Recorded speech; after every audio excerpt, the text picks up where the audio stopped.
Ladies, thank you for coming to our December 13, 2013 council meeting. We have so much on the agenda tonight, we're actually going to start a little bit early. We're starting without our law department here, so hopefully nobody will say the wrong thing in between now and when he gets here. May I have a roll call, and I am showing 7:20. Mr. Barker. Miss Darrow. Here. Mr. Engel. Here. Mr. Martin. Here. Mr. Miller. Here. Mr. Molnar. Here. Very good. We're going to start the meeting off with our president, Nick Molnar, leading us in the Pledge of Allegiance, after which he will give the invocation. I pledge allegiance to the flag of the United States of America and to the republic for which it stands, one nation, under God, indivisible, with liberty and justice for all. Just like to take a moment of silence to remember one of our fallen brothers. We had a loss in our Macedonia family with Dan Gagliardi. Served us for 30 years on our fire department. It was very sudden, great guy. I feel very sorry for the family, so take a moment of silence. Thank you.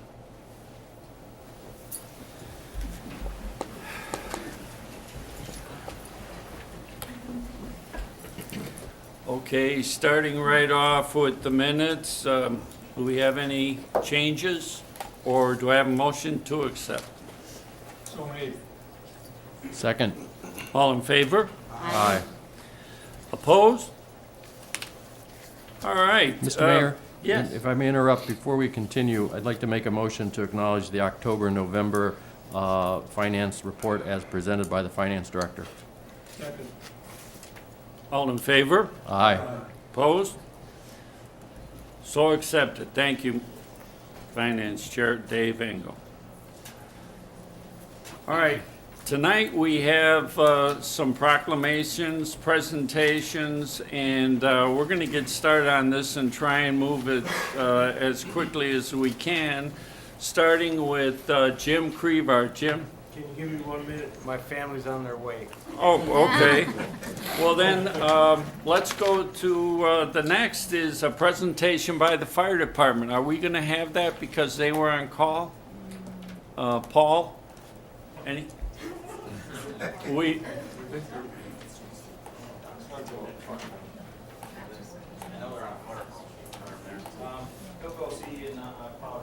no problem. What we'll do is we'll move right on, going into the presentation of wakeboarding. The floor is yours. We have Eric and Rob who are going to explain it to us. Tell us a little bit about yourselves. Don't forget to use the mic. If we can have someone dim the lights, please. Good evening. My name is Rob Lewis. For anybody that don't know who I am, I'm a resident of Macedonia. I've lived in Macedonia since I was 2 years old. A little bit of history behind myself. I was a professional water skier at SeaWorld for 10 years. Skied here at the park in Aurora, Ohio, and also skied at the SeaWorld in Orlando, Florida for 3 years. I'm currently a lieutenant, a full-time firefighter paramedic with the city of Macedonia. And this is my partner. Good evening. My name is Eric Elnicker. I am a resident of Akron. Also, as Rob mentioned, skier for SeaWorld for 10 years, 10 plus. Also worked many ski schools down in Florida. Business graduate from the University of Akron. Also run several restaurants and ski shows managing. And want to thank you for letting us present to you tonight. What we're going to do is we're going to try to move it along pretty quick. Myself and Eric are talking with the city about possibly building a cable wake park in the community. We're, with our experience and our background, like I said, myself along with my wife and my 2 children, it's a big part of our lives. My 2 boys still are heavily involved in the sport. We do a lot of wakeboarding. This is something that is really starting to grow. We see it progressing and coming up into the northern part of the U.S. So we've been in some discussions with the mayor and the officials here at the city about possibly bringing this venture to the city of Macedonia. Basically what a cable water park is, it's a system that runs virtually by a cable system. It's all run by a cable, through a cable, no boat. Everything is controlled through a cable. It's not just designed for wakeboarding. It's designed for water skiing. It's designed for kneeboarding. It can be done from anywhere from children from the age of 5 all the way up to, I know of one person who is actually 72 years old. The male lives in Texas, I believe, and he wakeboards at a park that's in Allen, Texas, 3 days a week for cardiovascular exercise. This is an example of what a cable park looks like. It can be built on an existing lake. A lot of them are built from the ground up where a company comes in and helps you to design and form the lake that you feel will meet the needs of your community. This is another overhead view that shows you a good example of what it looks like. It's basically the cable system runs on towers. There's 5 to 6 towers that run around the lake. And on those towers are two cables that run around the lake. The towers are about 32 feet tall, and on the cable system there are a series of hooks, and they're spread out various lengths. They're usually about 50 feet apart. And on this, as you can see on that tower right there, there's an electric motor. It's all electric driven, and the cable system has clasps on each that are spread out through the cable. There's an elevator system that sends the lines up to the cable, and the operator hooks up the line. When your line's hooked up and that hook comes around and grabs your line, it gently pulls you off the dock, and it takes you around skiing around the lake. This is basically how it looks, the starting dock. The operator is underneath that green building right there. The cue, the line goes off towards back there, and the skiers set up, get in line. When the operator sends that yellow line up to the hook, then it pulls you off the dock. And participants get a handle. As I mentioned, there's several ski ropes that go around, so there can be about 6 to 7 skiers skiing around at one time. When the skier falls, they simply swim to the side and walk out. The lake's beveled up so they can walk out, get back in line, and then continue on again.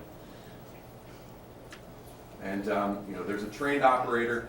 He has a system in front of him, a computer system, that he can tell who's riding on the lake, how old are they, what their background, everything about the skier, so that he can have a relationship with them and tell how he's advancing with his skills.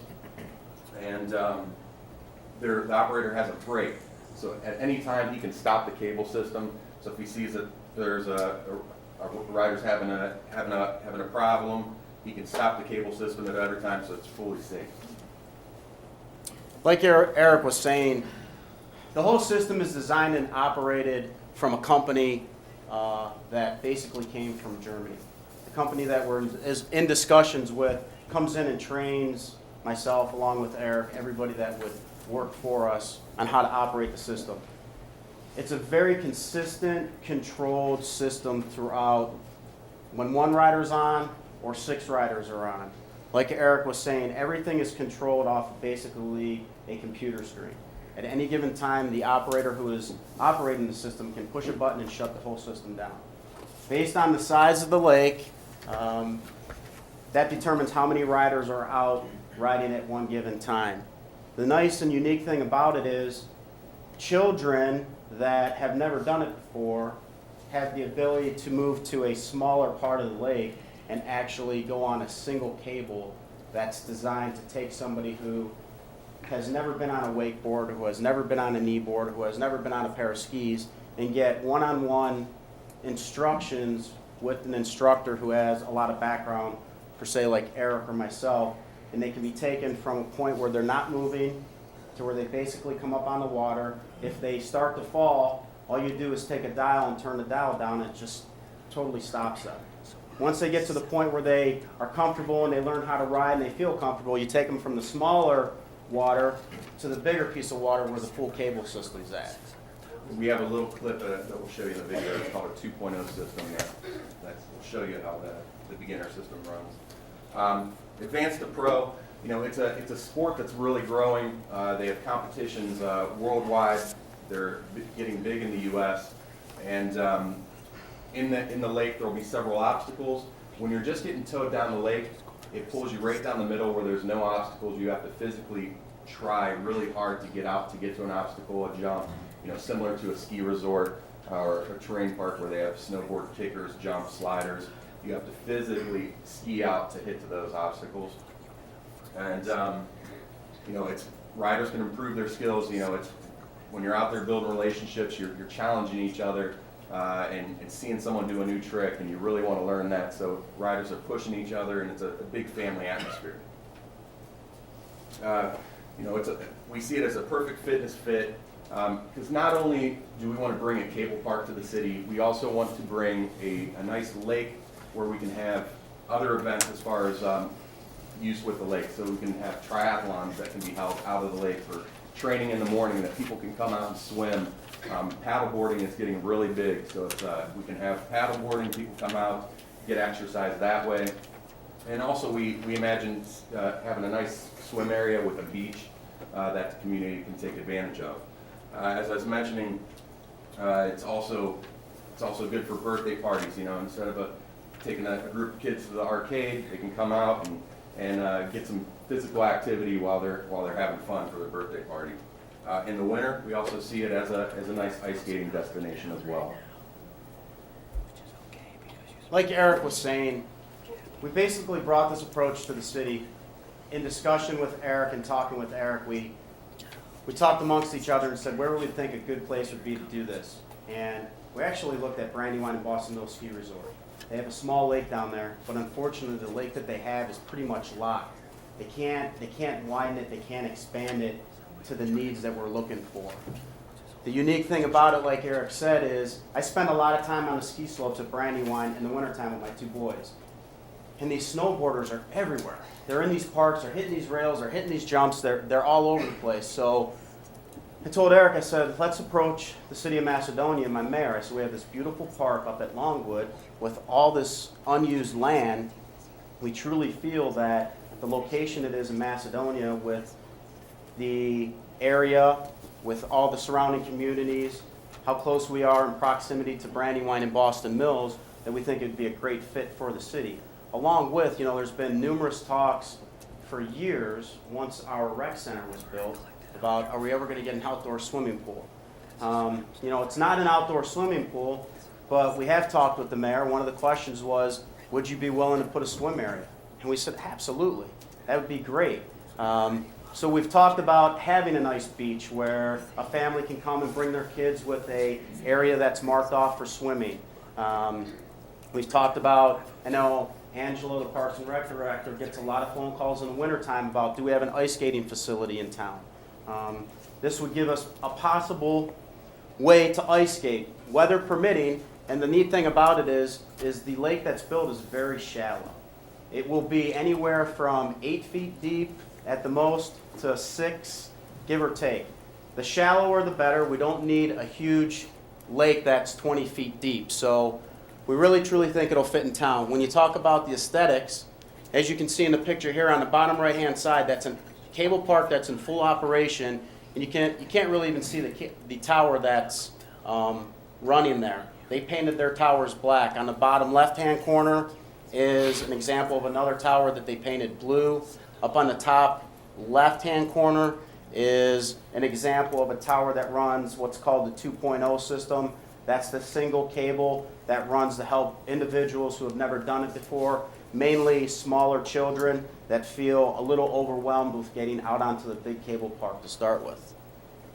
And so a bit of history about the cable system. It was started in 1952 by the gentleman Bruno Rixen in Germany. The original park that was built actually was in Spain, and it's still in existence today, still running. Now there is over 200 cable systems in the world. I think there is around 15 now in the U.S., and they're popping up all the time. Well, actually, 30 in the 30 plus. They're starting to do competitions worldwide and in the U.S., and they're shooting for the Olympics in 2020 for wakeboarding.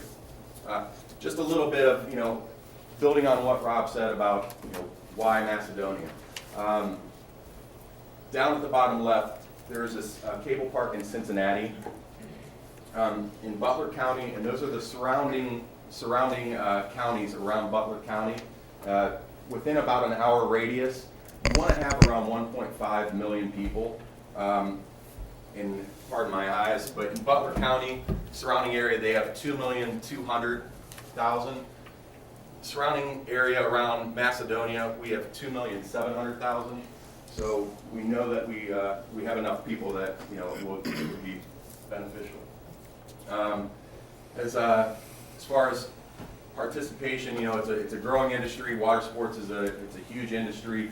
We have several lakes around the area. There's boaters out there all the time, and if you ever gone out to one of the local lakes and tried to ski, it's crazy.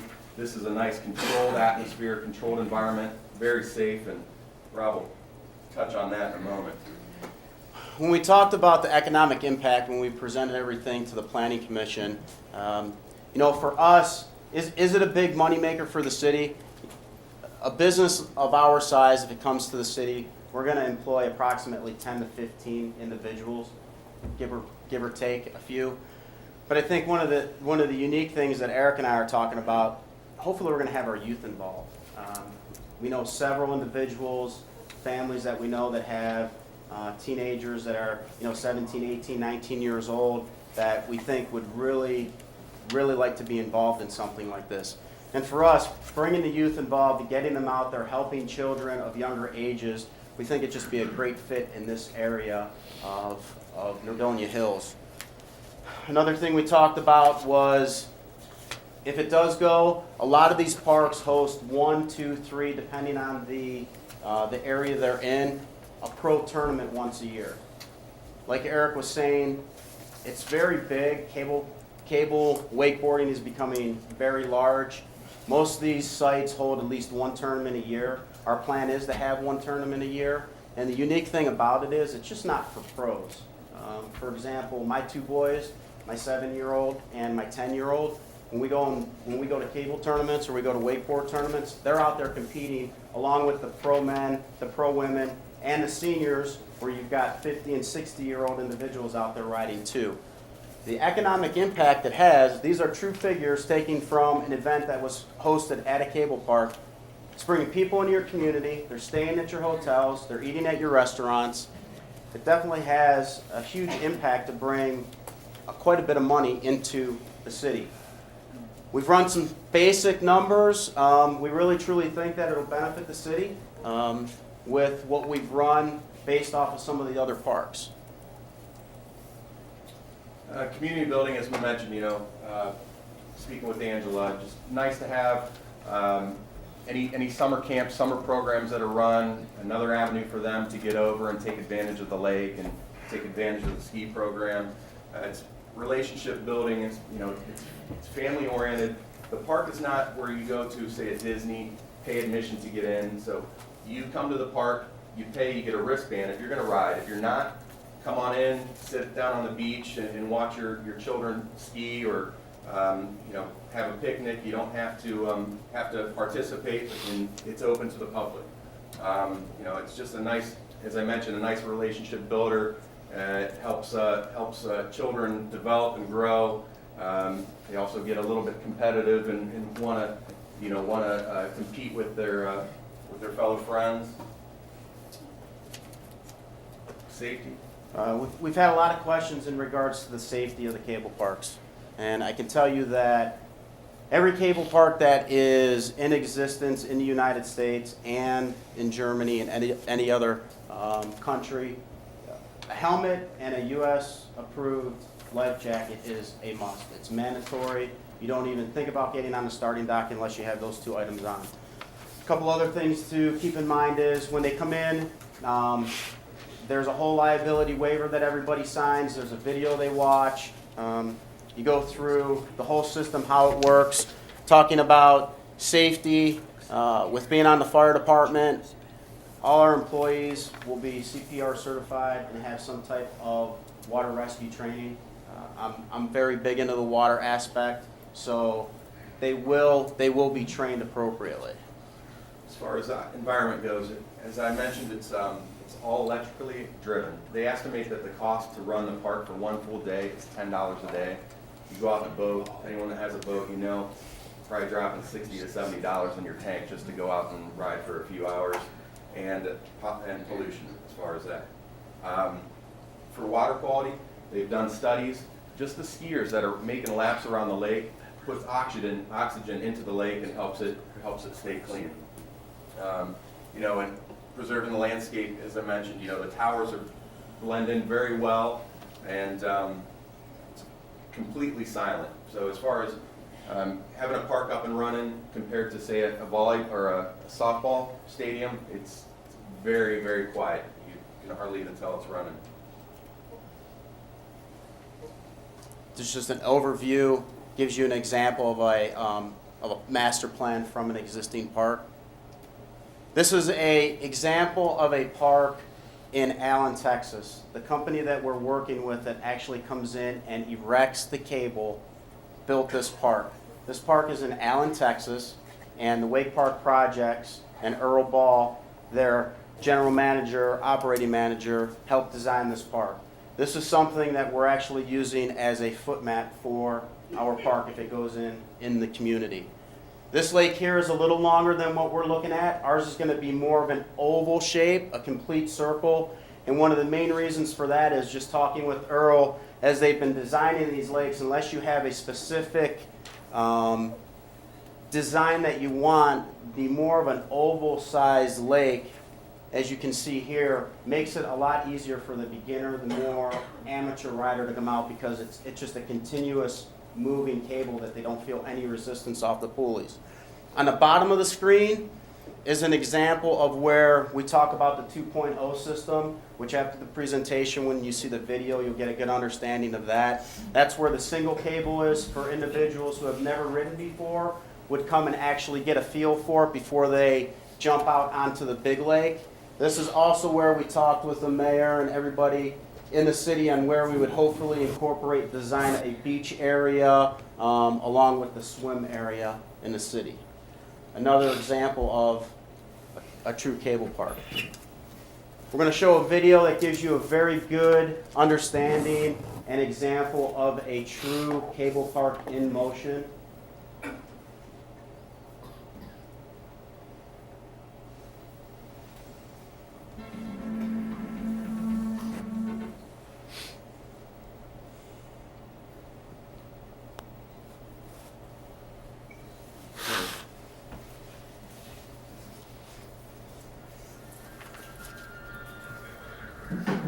This is an example of the 2.0 system. So this would be the area where individuals who have never ridden before, primarily children, this young lady has never been on a wakeboard in her life. The instructor in the red shirt is basically giving her some basic instructions on how to hold the handle, what to expect. We sped the video up a little bit for you, so it's not as long. This is her first time on a wakeboard. The controller has the instructor has a controller in his hand, so he can control it from 0 mile an hour up to 10, 12 mile an hour. And if he sees that she's going to fall, he or she's going to fall, he can totally back it off. It's actually a remote control, so he can be in the water with her, holding her, helping he or she up as he picks her up. When they get down to the end, the cable just loops around the pulley, and the individual comes right back to the instructor at the start dock. So this is really a unique area for individuals who have never done it before. This is the main cable lake.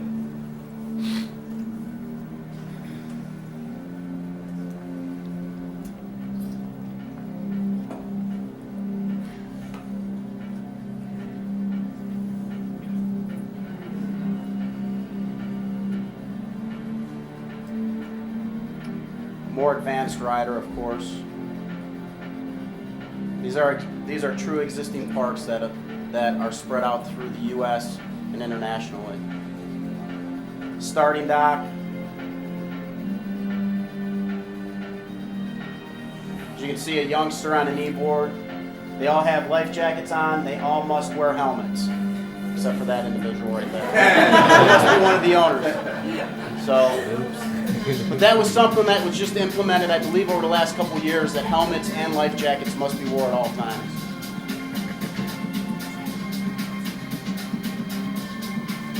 The speed on the cable is consistent. The operator has the ability to change the speed at any given time. Most cable parks run at anywhere between 14 and 17 miles an hour.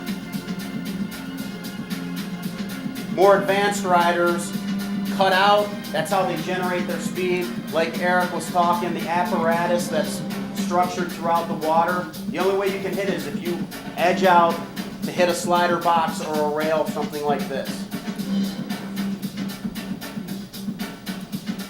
Really nice thing about the cable system too is it's a nice upward pull, so the falls are a lot easier than behind the boat. That's a wake skate, very similar to skateboarding. We're talking about a tournament. These are videos of an actual tournament at different sites where spectators are there observing and watching.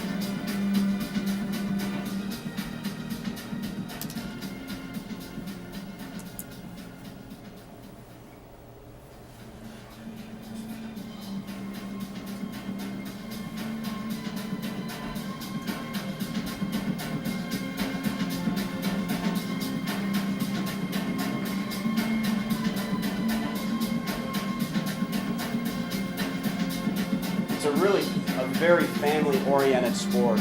When you go to these events, whether it's behind a boat or on a cable system, you just don't see a bunch of kids standing around. You see their mom and dads and all their families there with them. It's a very family-involved atmosphere.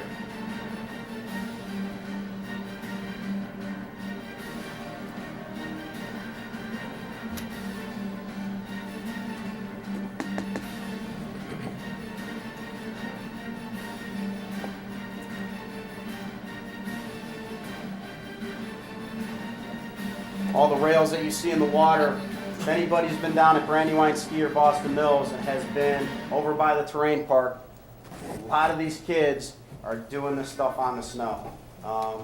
So them transitioning it over to the water is going to be nothing for a lot of these children. Thank you. Sorry for a little long-winded. If you have any questions, we'll leave some cards out. It has our website on there, email addresses, phone numbers, so feel free to contact us with any questions. As well as you can visit the website, and it has a link that you can watch the video, as well as check out other sites and other cable parks that are in operation. Thank you. Very good, thank you.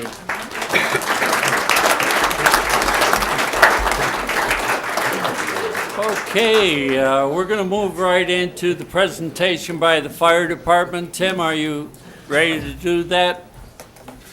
Okay.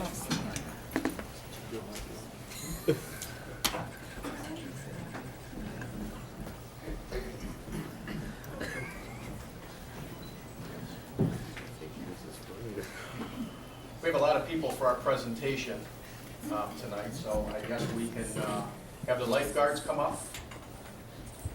I don't know where they went. And our firefighters that were involved, police dispatchers and police officers, come up front.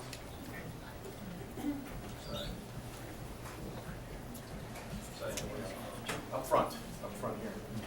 We have a lot of departments that were involved in this, so our rec department, our police department, our dispatching, our fire department, certainly a city effort.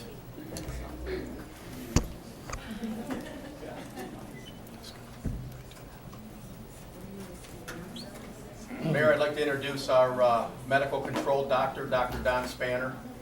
He's going to talk tonight to go over some of the facts of this call. Dr. Spanner, why don't you come here because we want you on TV. We have microphones. Come on up this way. Very good. Nice to see you, sir. Thank you this is the fun part of my job. I do look at all their runs every single day. I follow what the paramedics and basic firefighters, mostly paramedics on the Macedonia Fire Department do, and I have to tell you, you guys have a wonderful department who takes wonderful care.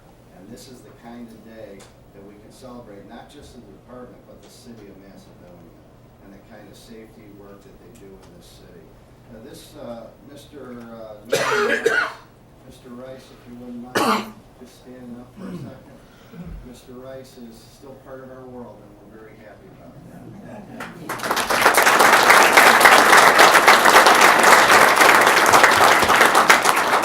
Mrs. Rice is right next to him. They've been married 25 years. 25 years. Yeah, right. Almost 46 in May. Okay. All right, and he was exercising. He likes to exercise. He's at the city pool, and in the deep end, he went down.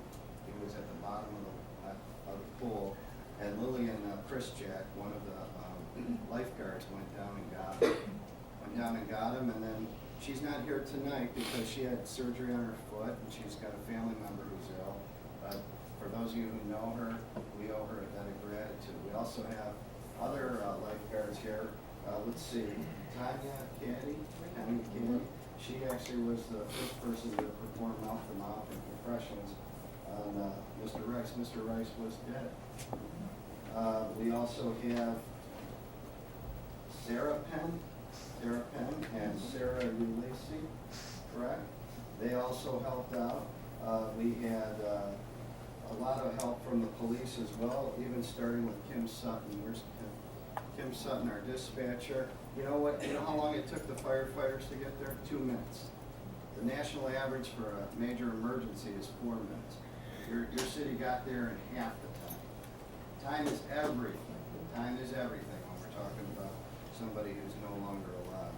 Sergeant Danko, Patrolman Zabel, Patrolman Rizzo, all of them involved in this. And I want to talk to you also about your paramedics. We have Paul, who, by the way, was rescued by your own fire department. I had a call from the chief yesterday. One of our guys is going to the hospital. I'm like, okay, chief. And he hurt his knee, but Paul was there right away. Brian Ripley was there with him immediately. You should know that the way your city works is they're ready for anything. In fact, that moment, there were multiple emergencies going on. They had a fire call. They had a lady who had a hypertensive emergency. I looked at her chart before I looked at Mr. Rice's chart. Her blood pressure was 210/160. This is the type of stuff they have to respond to, and they have to respond to it one after another. And they were ready. Not only were they ready for that, they were ready for Mr. Rice. They continued the compressions. We have Ms. Caddy, who actually put the AED on. Paul also assisted with that. Paul started compressions, and I believe he actually felt Mr. Rice moving. Is that right? You generally stop CPR when the patient starts moving. That's a good plan. And they brought the one ambulance that was already at another emergency to the pool. And the chief himself, because there's chiefs and then there's chiefs. We're talking about a chief who jumps in with the guys. You know, it's the difference between a general who fights with his troops and a general who just barks orders. This guy fights with his troops. And he went in there and he actually was in the back with Brian and Paul and assisted with medical care all the way to Cleveland Clinic Twinsburg with, where's our Jim Creeper? Oh, there you are. You're not in a uniform. How do I know what you're doing? He drove the ambulance over to Cleveland Clinic Twinsburg, and he got excellent care. He was then transferred down to the main campus, and I was fortunate enough because I get to look at their charts, I can follow his chart, and the care that he got was impressive. They're still working on things. They want to know what happened with them, and I know he's in good hands, and I want to see him back at that pool at some point. That'd be great. Thank you.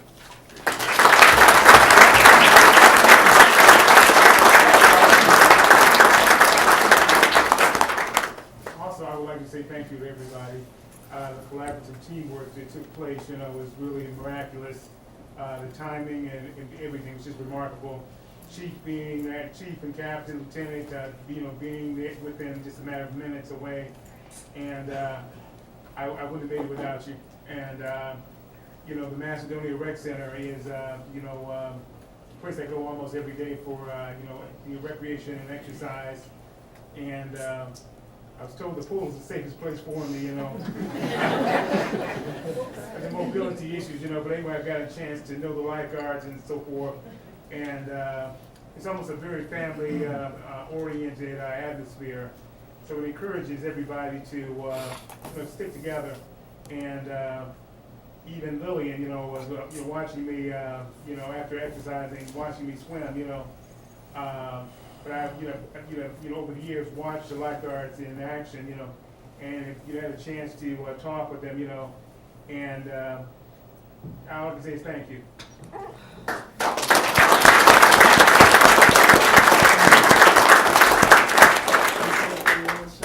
No, I think you said it all. Job well done, guys, job well done. Thank you, all of you.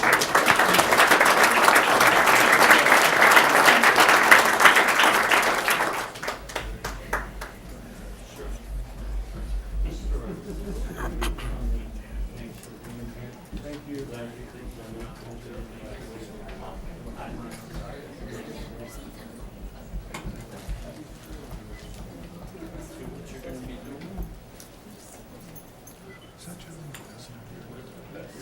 I don't know. I think he is.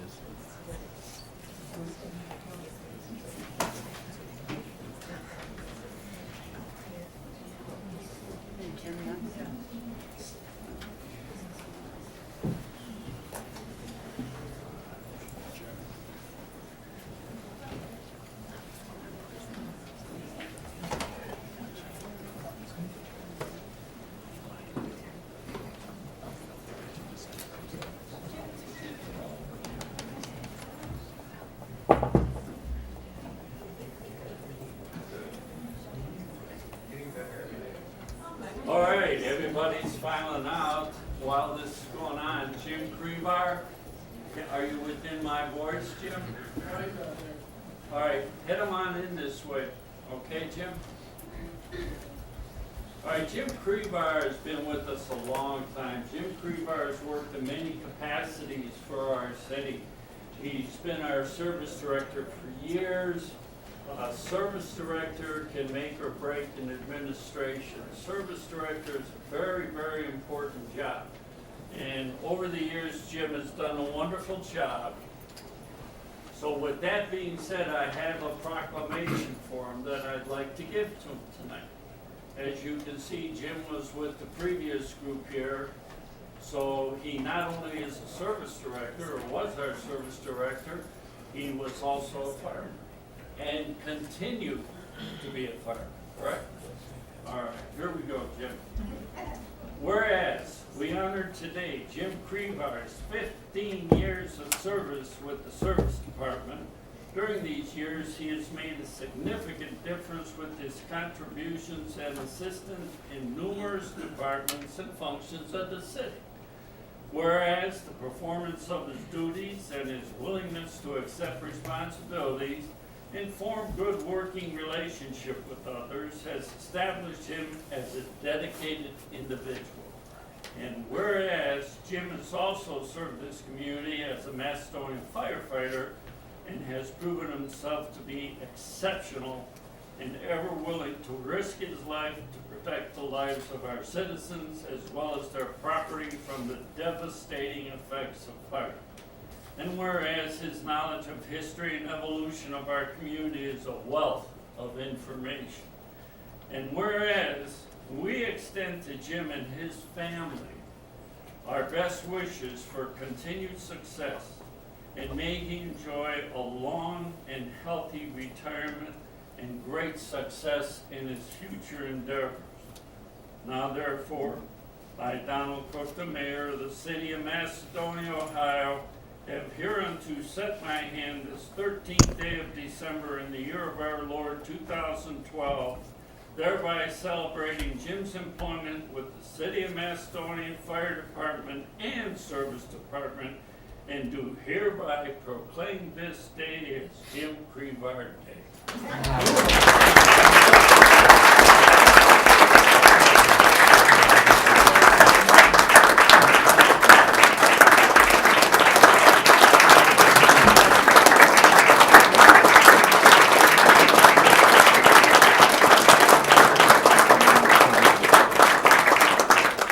Jim is also, I don't know if any of you get our messenger, but he was also our recent most employee of the month. If you don't get the messenger, it's a good way to just learn about the people who work for Macedonia, like Jim, what they're about, not just a name on a plaque or a name on somewhere on your sheet of paper that says Macedonia Service Jim Crevard. Jim Crevard's a hell of a man, and I'm very proud to have had him as my service director. Why don't you introduce your family, Jim? This is my wife Kim, my son Jim, my mother-in-law Nancy Monaco, and Len Monaco, my father.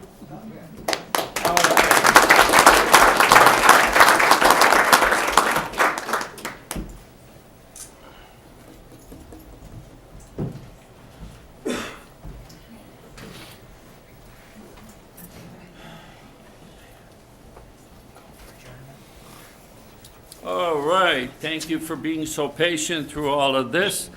Next on the agenda is usually public comments, and for public comments, we ask people to sign in, but we didn't have anybody sign in tonight, so we're gonna move right on. Mr. Mayor, I came in at 7:25. The council's normally supposed to start at 7:30, and I was here 5 minutes before the normal time, and I have a public comment, and I'd like to make it. Come on right up, ma'am.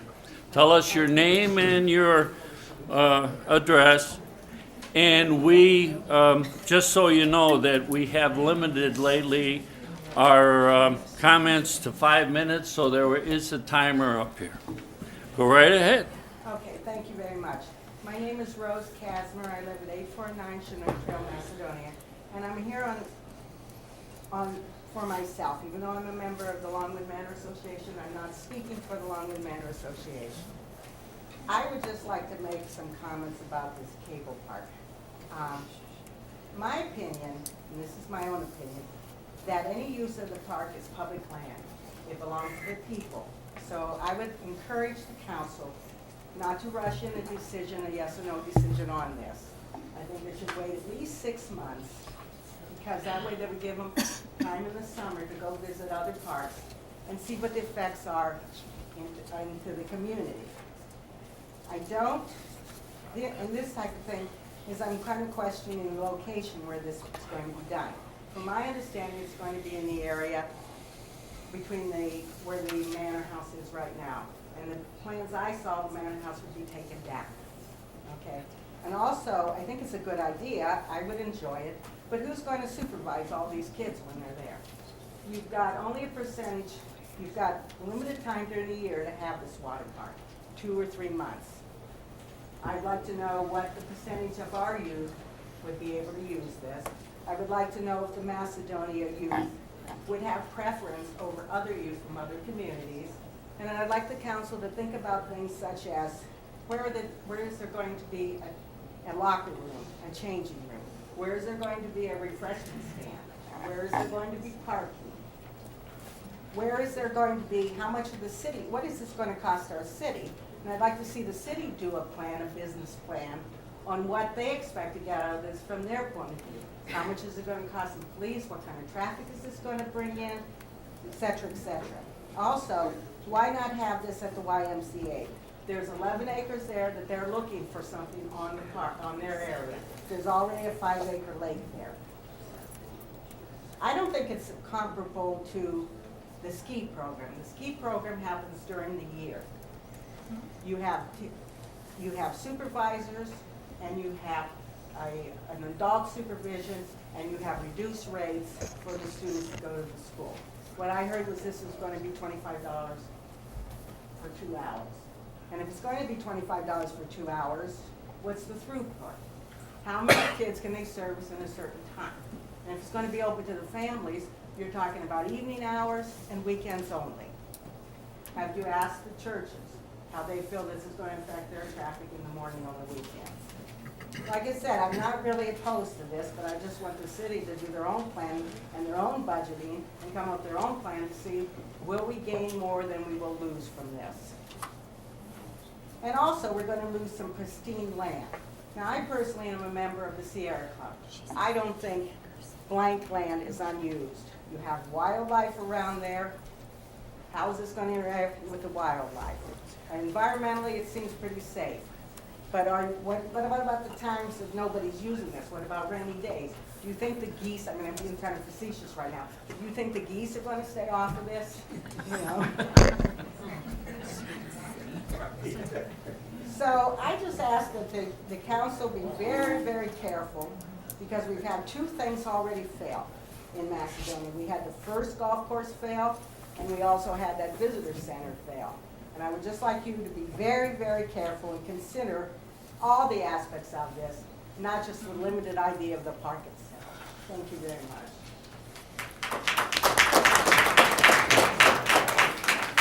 Moving on to pending and/or new legislation, starting with ordinance number 68-2012. I'd like to offer ordinance 68, 2012 for its third reading by title only.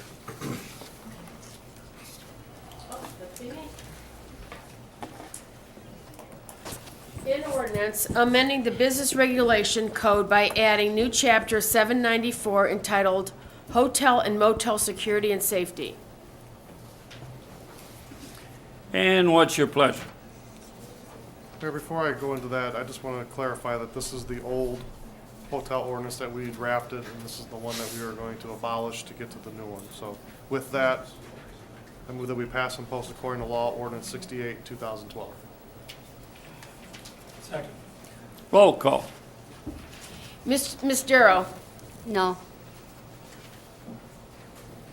Mr. Engel? Yes. No.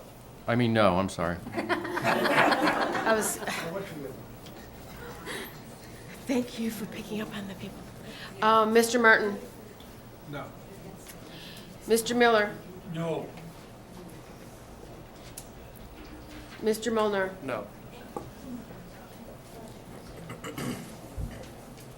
All right, ordinance number 68, 2012 fails. Ordinance number 71-2012. Mr. Mayor, I would like to offer ordinance number 71, 2012 for its third reading by title only. Second. An ordinance amending section 117905 of the codified ordinances of the City of Macedonia in order to prohibit all electric signs. And what's your pleasure?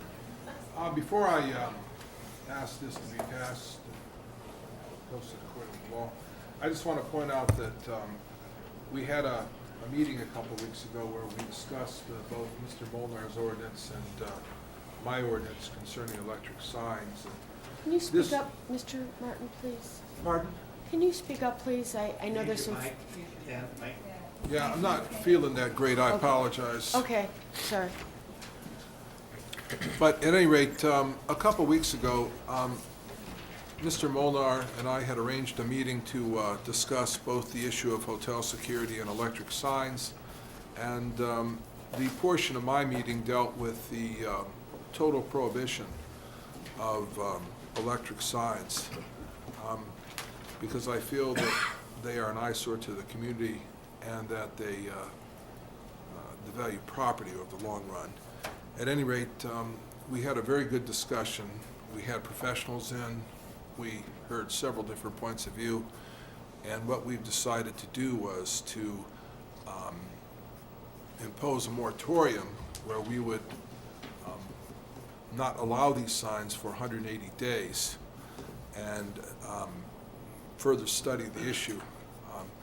And I've talked with residents and I've talked with fellow council members, and Councilman Ingalls suggested to me that perhaps we set up some sort of a steering committee or other group of interested persons whereby we could study this issue.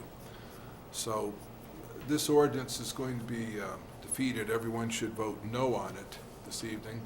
And we're going to later on in the agenda have an ordinance whereby we will mandate a moratorium for 180 days to give the city time to study the issue. So that is the purpose of this ordinance tonight and why it will fail.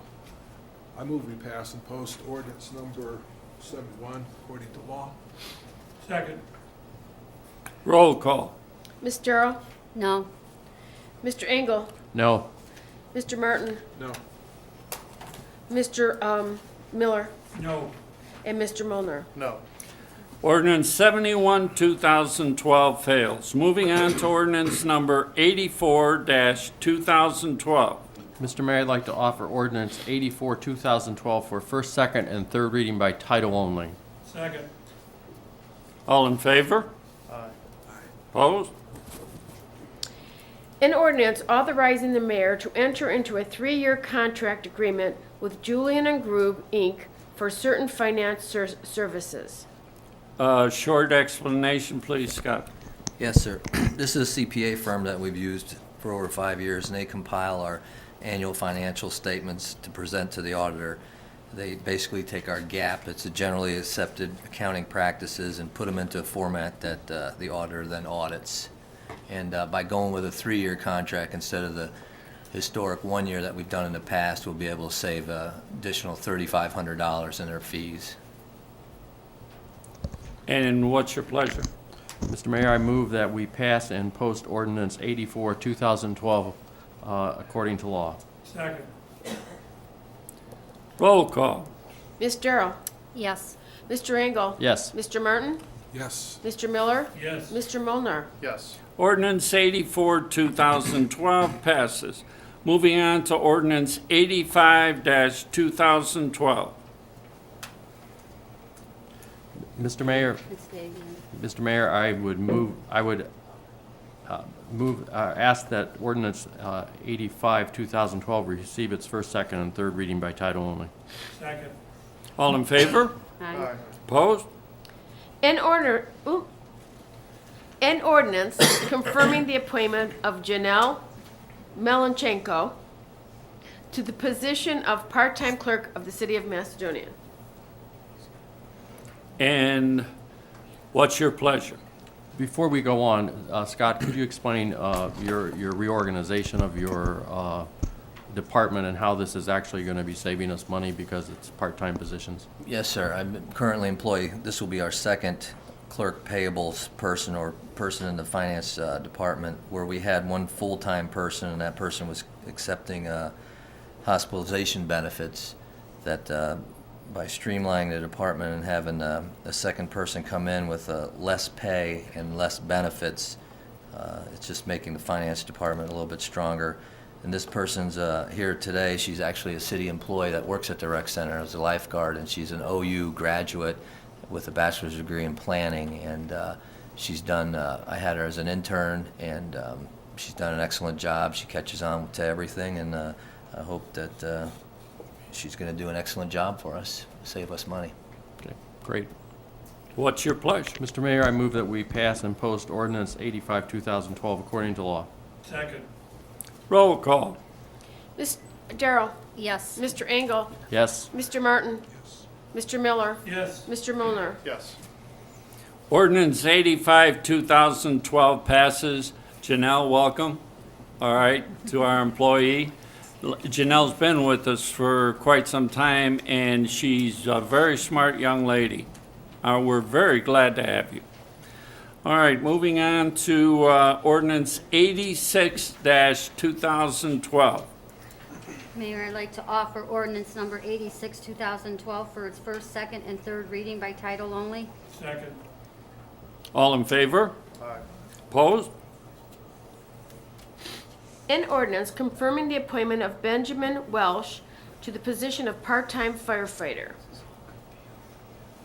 And what's your pleasure? I move that we pass and post ordinance 86, 2012 according to law. Second. Roll call. Ms. Darrow? Yes. Mr. Engel? Yes. Mr. Martin? Yes. Mr. Miller? Yes. Mr. Molnar? Yes. Benjamin Welcome to our family. Come on up front here. Bring your family with you. Tim, what can you tell us about Ben? Well, Ben comes to us as a young paramedic, professional firefighter. He is a part-timer right now with Hiram Fire Department, so we're his second fire department and he works on. Comes fully trained as a state-certified National Registry paramedic, also a state-certified professional firefighter, so he already has all of the training. He went through, along with the other guys that we're going to hire here tonight, quite a rigorous process to get into the fire department. It starts out with a psychological review, and then he goes through a panel of interviews with all of our officers where they rate him, and then he goes to another psychological testing, then he goes to background, then he goes to polygraph, then he goes to drug testing, and then he comes in for an interview with myself and then with you. So we make quite sure that we're getting good people to service our residents. It's very, very important to us. Ben has been outstanding through this process, and therefore he's here tonight. Welcome, Ben. Good job, young man. Okay. And I'm sure we'll see him up here again, saving lives like we did in the other instance tonight. We're going to move on to Ordinance 87, 2012. I'd like to offer ordinance number 87, 2012 for its first, second, and third reading by title only. Second. All in favor? Aye. Opposed? An ordinance confirming the appointment of Matt Herman to the position of part-time firefighter. And what's your pleasure? I move that we pass and post according to law ordinance number 87, 2012. Second. Roll call. Ms. Gerald? Yes. Mr. Engel? Yes. Mr. Martin? Yes. Mr. Miller? Yes. Mr. Molnar? Yes. Ordinance 87, 2012 passes. Matt, come on down to the front here, bring your family with us, and Tim, tell us a little bit about Matt.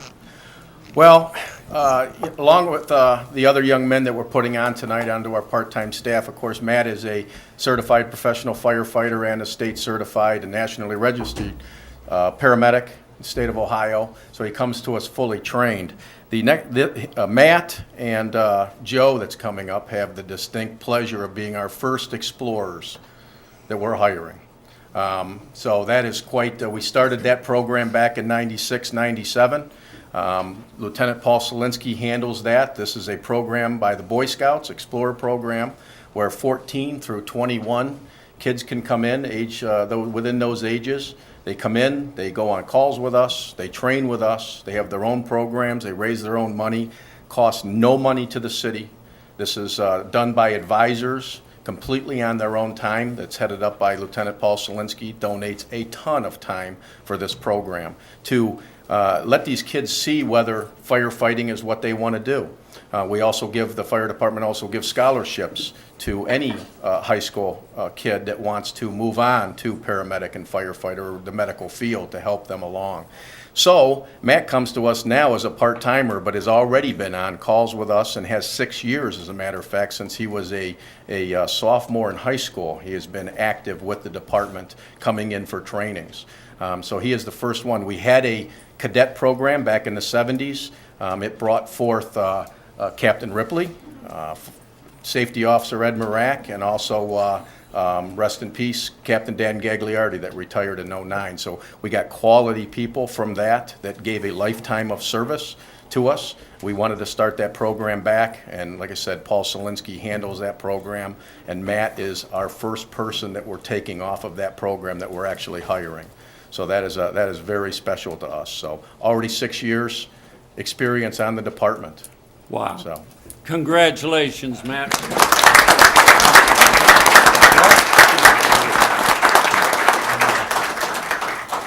Okay, we're going to move on to ordinance number 88-2012.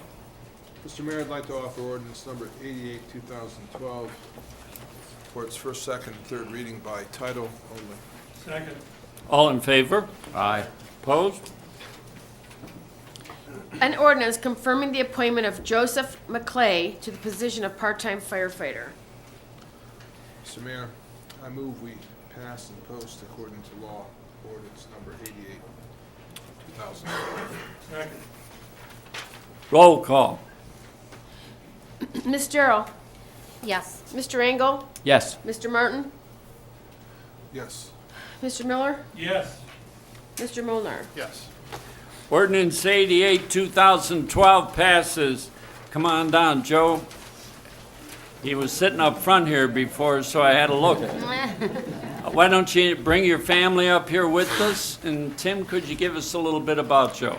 Absolutely. If I call him Obi, that's what we call him. His middle name's Obadiah, so we all call him Obi. So it's hard for me to say Joe because I've never used Joe. Joe has been a explorer with us since 9th grade, so he's got 6 years already on the department. He went through obviously a rigorous interview process, and out of the many people that we look at, he is one of the guys that we hired. Certified firefighter, professional firefighter, certified National Registry paramedic, comes to us fully trained, and an explorer for 6 years. And he's Explorer 2, so he has also been on calls with us. So we're very, very familiar with these people. He's done an excellent job. Thank you very much. Obi, congratulations.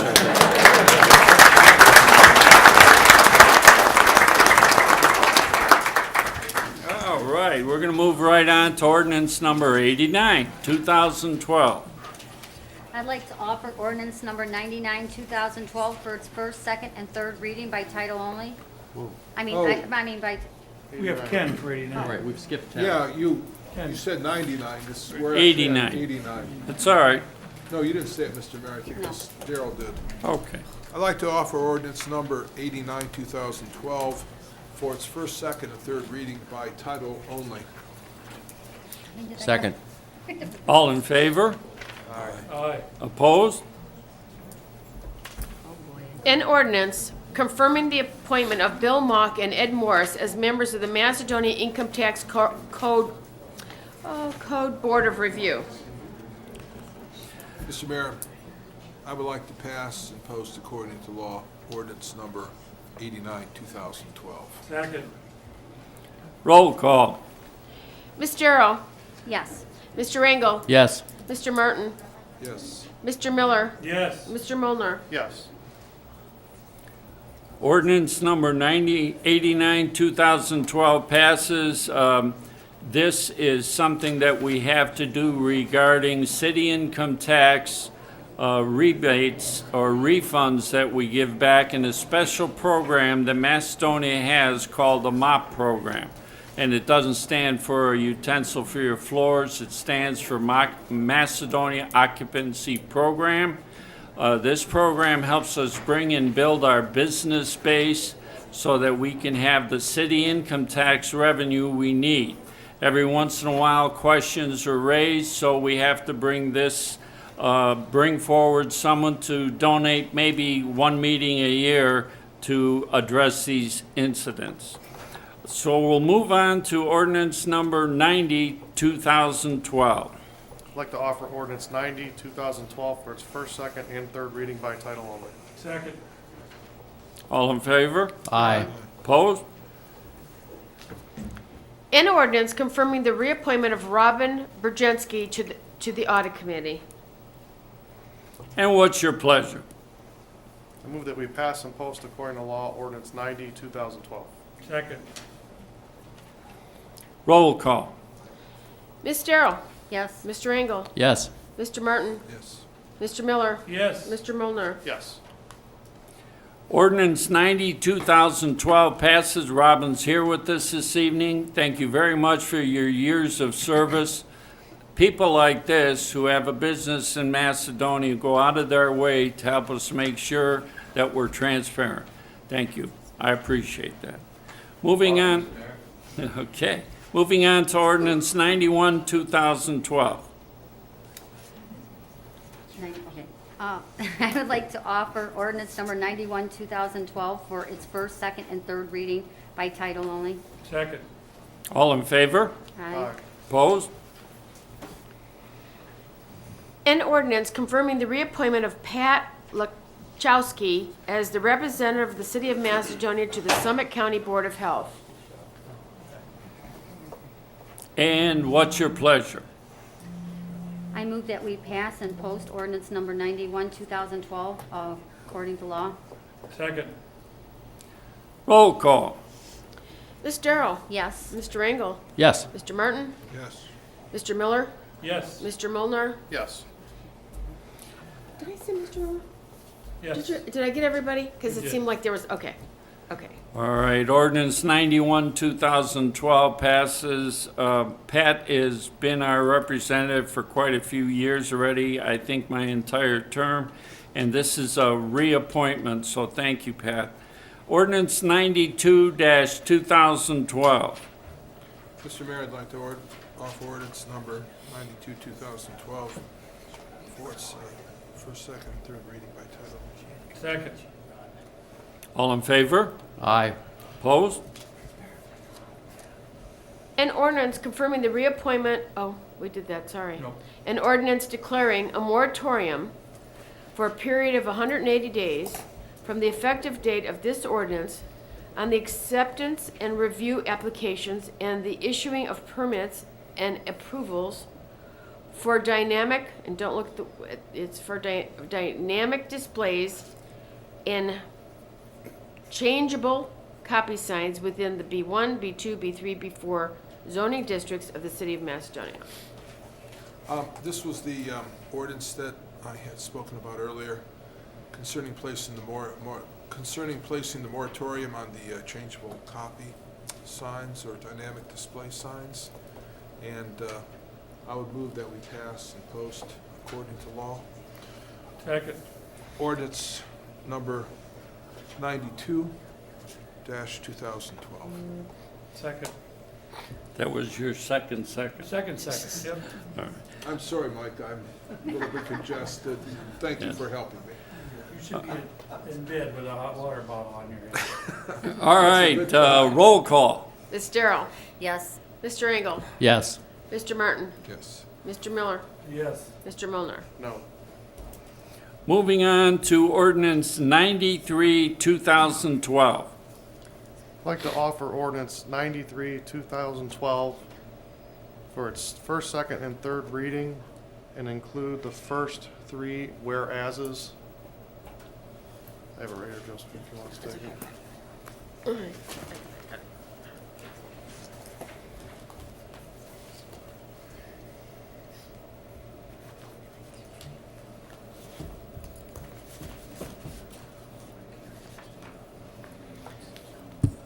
Do I have a second? I'll Second. second it. All in favor? Aye. Opposed? Really, Ms. Darrow, you were the second, correct? Yes. Okay. An ordinance amending the Business Regulation Code by adding new chapter 794 entitled Hotel and Motel Security and Safety. Whereas, because of the transient and somewhat secretive nature of a hotel and motel clientele criminal activity, if unchecked, begins to proliferate. And whereas this type of mobile and secretive criminal activity, which may occur at hotels and motels, is a nuisance and vicariously causes a blight on the residents and businesses of the City of Macedonia. And whereas the City of Macedonia declares that it is in the best interest of the health, safety, and welfare of all city residents and businesses to assert its police powers and amend its general offense code in order to put security requirements into place for all hotel and motels located within the City of Macedonia. Okay, what's your pleasure?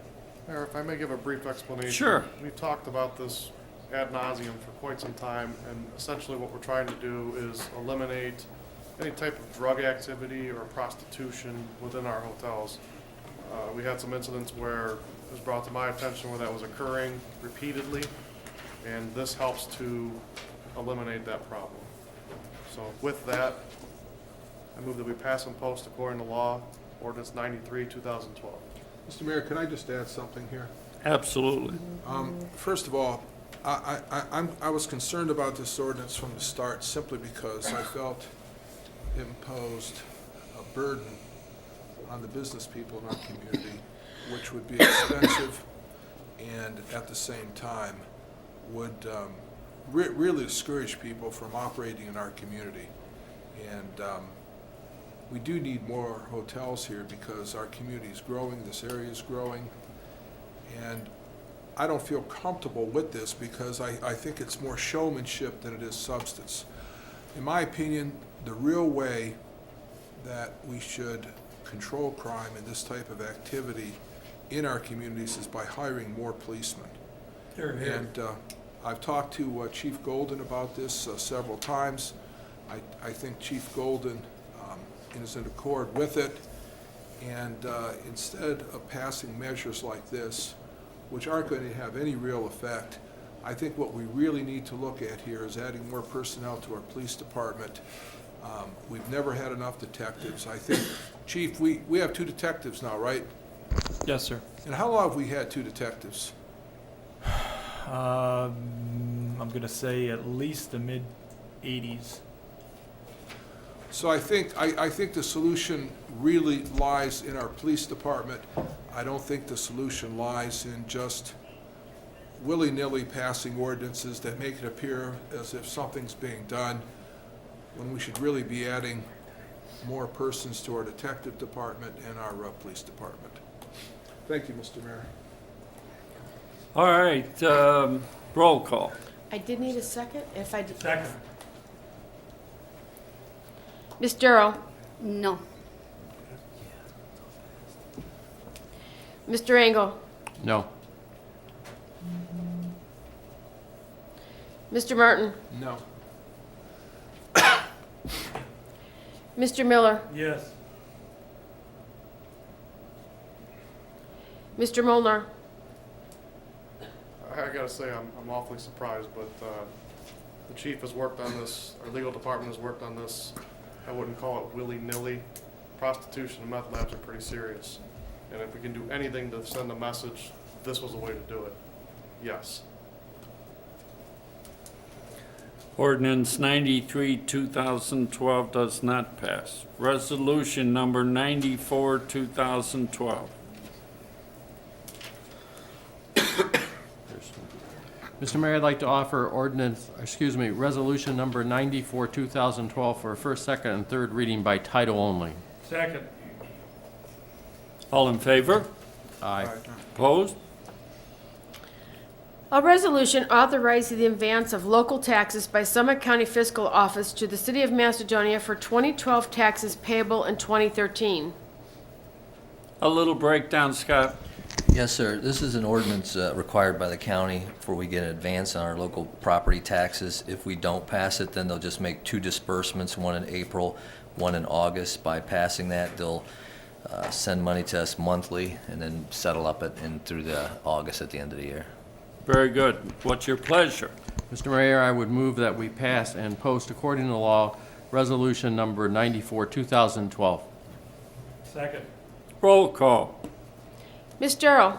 Yes. Mr. Engel? Yes. Mr. Martin? Yes. Mr. Miller? Yes. Mr. Molnar? Yes. Resolution 94, 2012 passes. Moving on to ordinance number 95, 2012. Mr. Mayor, I'd offer ordinance number 95, 2012 for a first, second, and third reading by title only. Second. All in favor? Aye. Opposed? An ordinance amending and supplementing the 2012 annual appropriations ordinance number 21, 2012.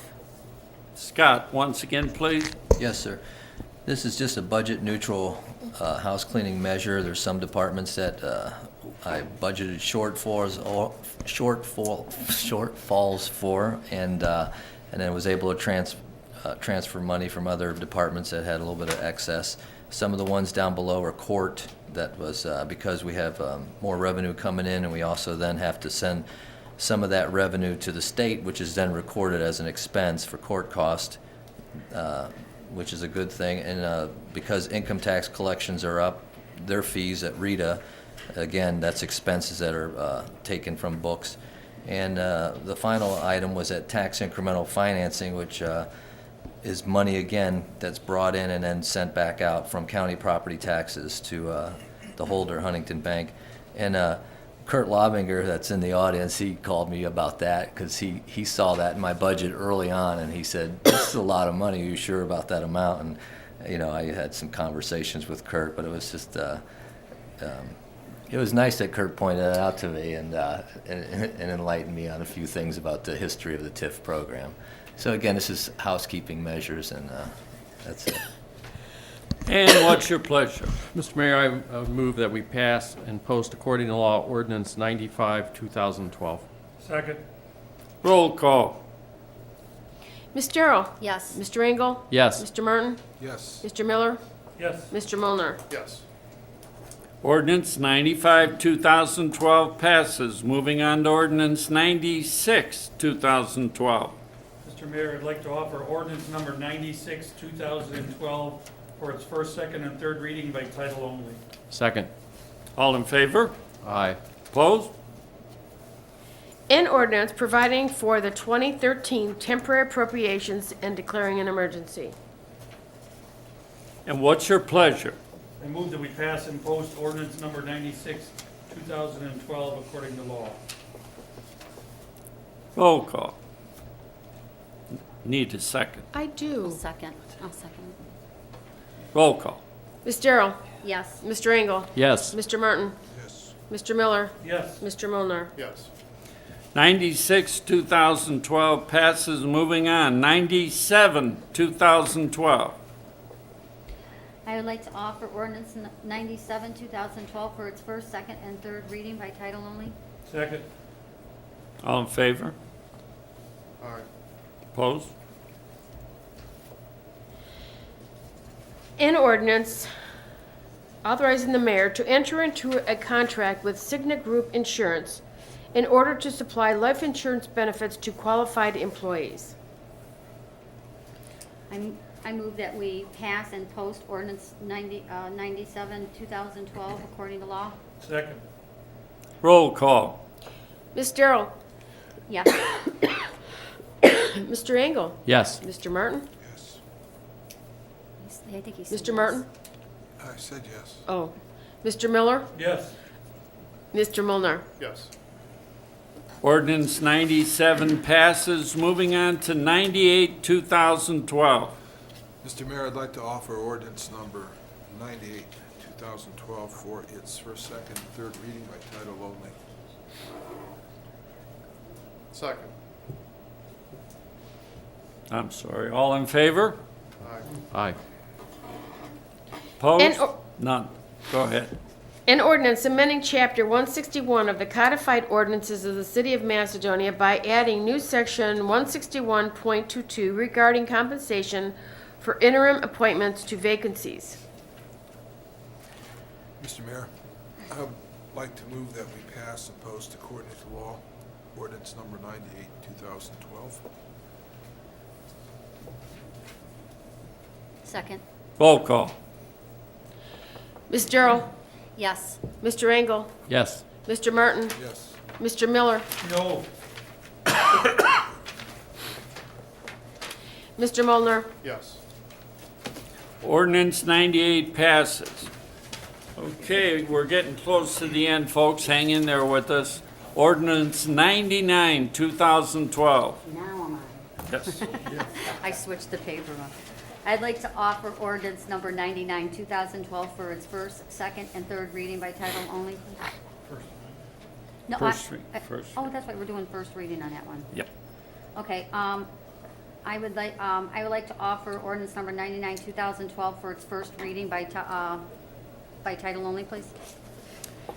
An ordinance requiring that all new ordinances and resolutions brought before council of the City of Macedonia include A, identification of the originator of the ordinance and/or resolution, and B, identification of a member of council sponsoring such ordinance and/or resolution. And what's your pleasure? We just had a You first don't- reading. First reading, okay. So we're a little punch drunk now. Ordinance number 100, 2012. I'd like to offer ordinance 100, 2012 for its first, second, and third reading by title only. Second. All in favor? Aye. Opposed? An ordinance authorizing the mayor to execute an agreement with Summit County Public Defenders Commission for the representation of indigent persons charged with violations of the codified ordinances of the city of Macedonia. And what's your pleasure? I move that we pass and post according to law ordinance 100, 2012. Second. Roll call. Ms. Darrow? Yes. Mr. Engel? Yes. Mr. Martin? Abstain.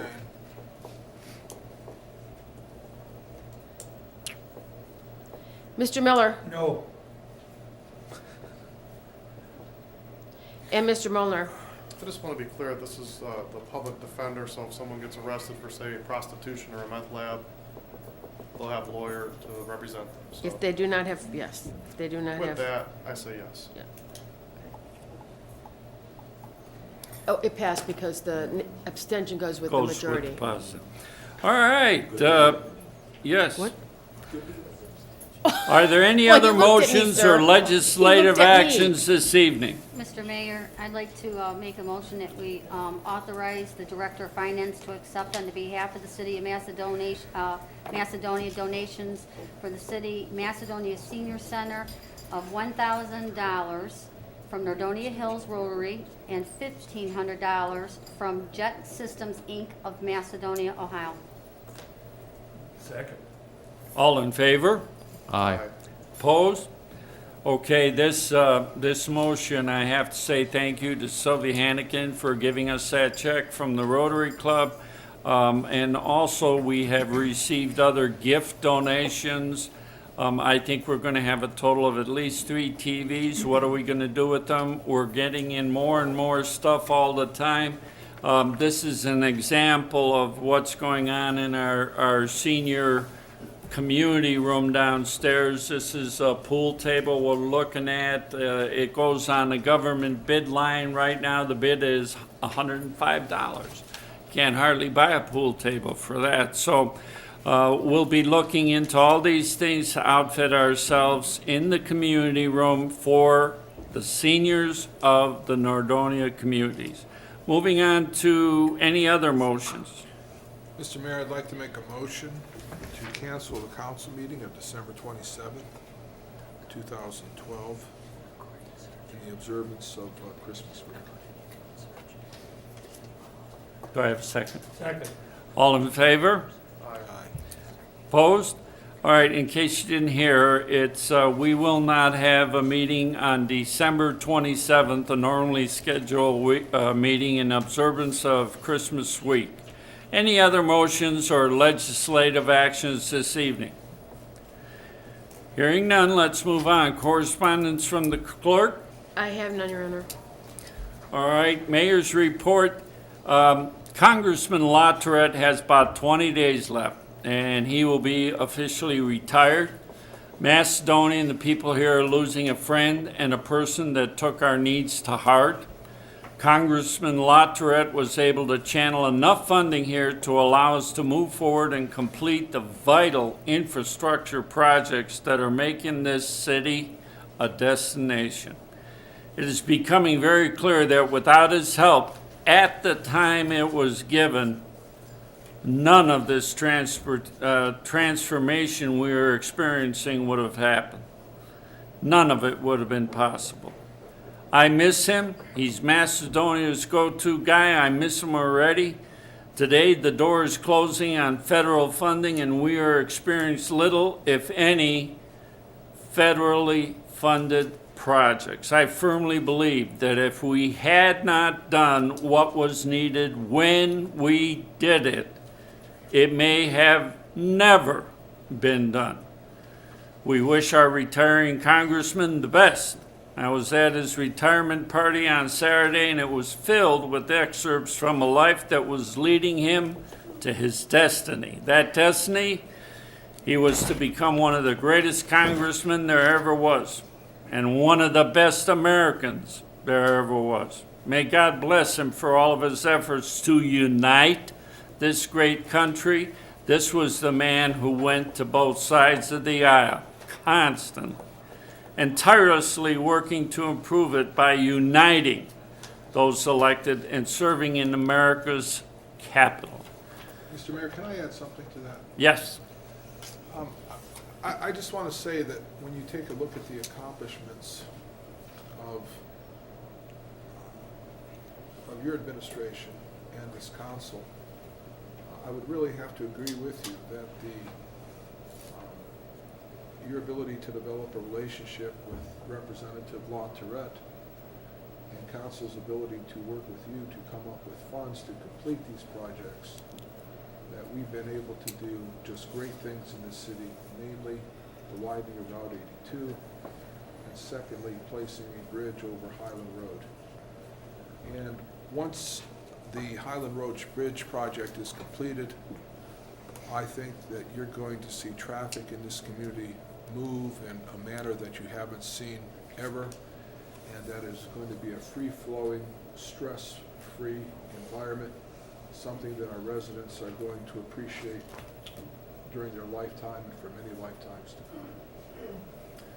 And I think it's appropriate that we give Representative LaTourette accolades, and I also think it's appropriate we give you and council accolades. Thank you, Ken. And it's sad that he's leaving, you're right. It is, and you know, you talk about federal funding for roads. All the funding for roads comes from gas tax. There's no other secret source.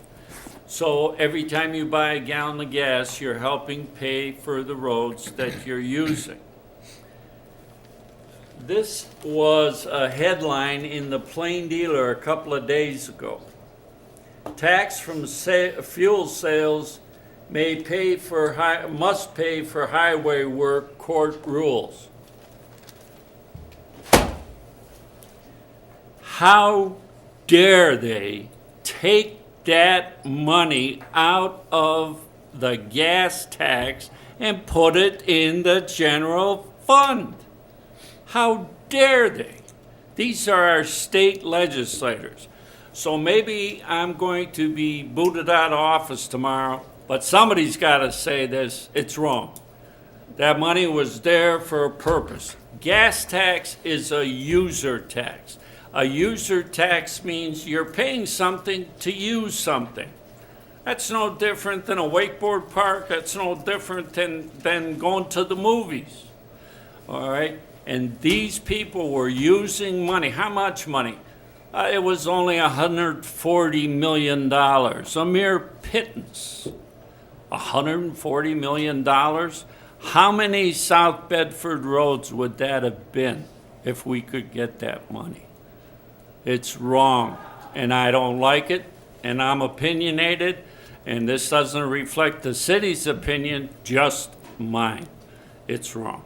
All right, on behalf of all of the employees here, on another note, trying to smile and say, you know what, folks, we wish you the absolute best and happiest and merriest and safest holiday season you ever had, because we won't see it till next year.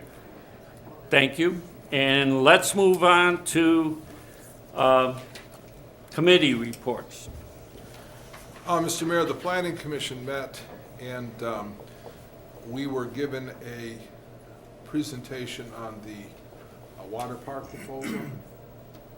It was a little more extensive than what we saw this evening.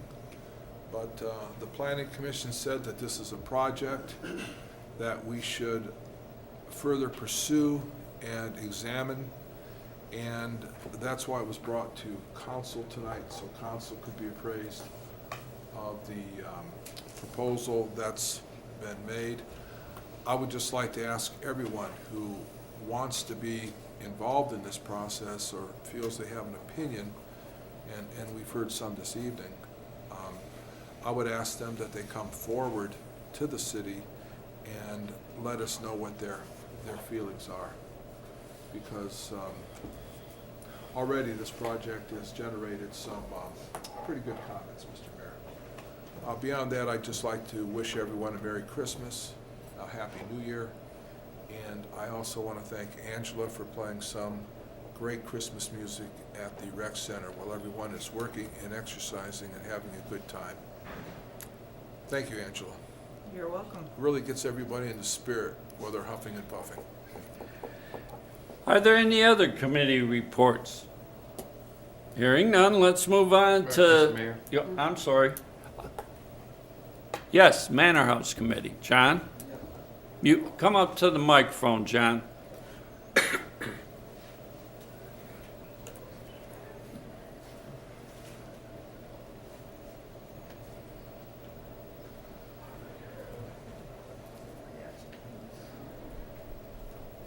Okay, I emailed my committee report. This was our final report for the year on our progress on the one-year license to fix the manor. I also have paper copies. I'm trying to live up to what the mayor said to try to be paperless, but I did make copies. If you haven't read it, I'm here to explain it or for questions. But I have to tell for the benefit of the residents, basically, what's in it, because you guys have read it. We've made progress this year. We have tangible progress. We've addressed 2 of the violations in the manor house, the main beam, and also replaced all the broken window panes, which are also a violation. We want to give credit to Paul Pike Builders. They did the beam work on November 26th. It was approved by the we had a permit for it. They did it. The building inspectors approved it afterwards.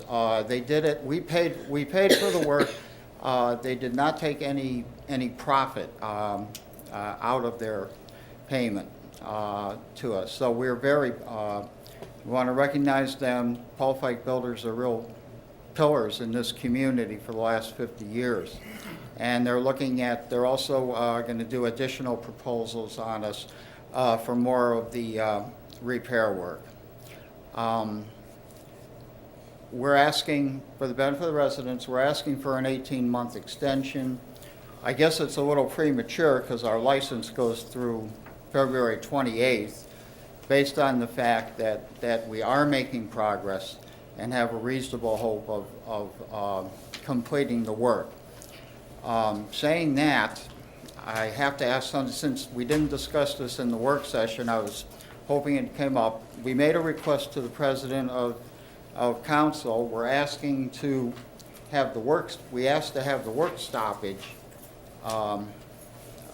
We were stopped from doing work, basically, by the building department. What happened was the change in use of the building from residential to public assembly requires a plan, requires an architect or engineer plan when that happens. We weren't aware of that because that request had gone to Andrew Construction. The building department has since sent that to me. Okay, because I asked for the adjudication order to be sent to Longwood Manor, so that we have that. We have the requirements for the change in use. We're evaluating that. We'll either, if we can pay for it, have Paul Pike Builders do the plan for us. We will do that. Otherwise, we will file an appeals with the state of Ohio, with the building appeals boards, asking relief from that requirement and asking that the city engineer do that plan. And I understand we have 30 days from the date that Mr. Wyatt mailed. He mailed it and he emailed it. I got it in the mail and I got it in an email, I think, on the 7th. So we have 30 days from that. So what I'm asking, the bottom line here now is I'm asking that since we have done that, I want to clarify that we have access again to the house. We want to do more work. I don't know how you approve that, but We have complied with the requirements on that. Mr. Casmer, with your request that you made to me regarding the intended use, I actually got word today, I spoke with Mr. Ladd from the building department, and I'll let him speak to it because he can probably say it better than I could. Yes, excuse me, losing my voice. He is correct. We did give an adjudication order earlier in the year. It went to Ambry Construction. They were the general contractor. After dealing with the law department and our plans examiner, we discussed it. We did give the Manor House Committee another chance. So what we did is we reissued the adjudication order. They have 30 days to appeal that to the Board of Building Standards if they feel there's a hardship or some reason that we don't follow the state codes. They have that right. Otherwise, they have to abide by the adjudication order, which means they need to present us with the use, and it has to come if they are, for example, changing it to use it for weddings, receptions, things of that nature. We would need plans from an architect or an engineer indicating the changes and what changes need to occur in the house. But we cannot go any further until one of those two avenues are completed. Mike, that's state law, correct? Correct. That's not us That's safe. putting that on you, that's a state requirement that. Correct. So as I understand it, they either have to comply, get the Or- plan to you, or request the Appeal. appeals. Okay, and we have 30 days to do that. Correct. How long, do you know how long it takes then for that whole process? Any idea? Yeah, I mean, we could certainly walk you through the whole process. We could do that tomorrow, as a matter. What is the appeals process, Mr. Ladd? It goes to the Board of Building Standards, and they have a review committee, and you claim your hardship to them, and the reasons, you state your reasons why you would not want to follow the state code. You have to give good reasons. You probably would have to have a professional down there with you to argue your reasons. You could have an attorney present, and then they're the deciding factor. And then what happens if they review board or whatever it's called would agree with the city? Then where is the Manor House? Then he would have to give us plans from an architect or an engineer. Within a and certain give us amount. the use, yes. All I right. had a slight difference in understanding. If we filed appeals, we could ask for relief from that requirement to do the plan and have to ask, and the state would request the city engineer, your city engineer to do the job. No, we would not do the work. You know, I have a question. It just, you know, this isn't going to get done unless you get considerably more money. And, you know, for the past year or two, and I saw an email, and I'm just getting used to this iPad that I've been presented with, but I saw an email, I guess from you, Mayor, where you had talked about a levy. But it appears to me that you're going to need a lot of money to get this done. When this process started out years and years ago, and I think I was talking to somebody at the rec center, they told me that they went back through news clippings that were 10, 15 years old, and essentially the same issues are taking place with the Manor House today that took place 10, 15 years ago. A lack of money and very, very slow process, very slow progress. I really think what you need to do at this point, I believe you need to get out to the voters, the residents, talk to them and convince them that they should pay a little more in tax to support this effort. Because the money's just not there. And I think the mayor is very correct tonight when he talks about federal funding being pretty much shut down. Because I know a lot of people, when we started out with this project, they were saying, well, there's lots of grants out there, there's lots of federal funding, but I haven't seen anything come in. I don't think council's seen anything come in. And I really believe that you're going to have to convince the voters, because this has been going on year after year after year. And if the money's not coming in from governmental sources or from private sources, and you can't go out to the debt markets to borrow money, certainly, then the only place you can reasonably go to at this point to get enough money to get this project done is the taxpayers. And you need to discuss it with them. And I believe it will only be when the majority approves your project in this community and agrees to provide you with tax dollars for it that you're going to accomplish something. Councilman Martin, yeah. Yeah. Could you speak in the mic, please, John? In the mic. Oh, yeah. All right. That's it. Yeah, I understand, we understand what you're saying. Mayor and I have talked about this before also, I believe. We are doing a petition right now. We are getting signatures right now. It's a slow process for us. He sent me an email today. I didn't get back. I don't know if you saw my answer. It's a slow process for us. We don't have we don't have a lot of manpower.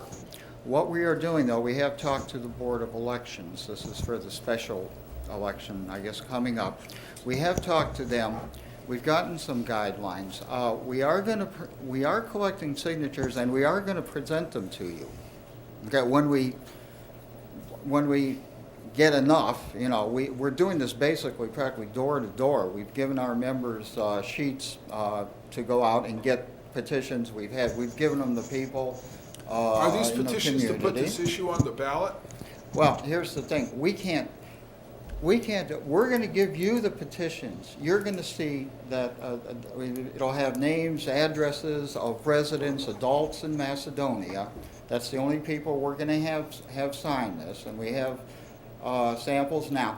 We're going to present this to you, and you guys will have to put it on the ballot. We do not have the manpower to do that. Okay, to actually, make this. No, John, you're right. I mean, nobody's arguing that. If you give us the amount of signed petitions required by the Summit County Board of Elections, then the city's obligated to put it on the ballot. Okay. What? A special election costs money, but No, a regular election well, does the not, special so- election is in February, and we missed that.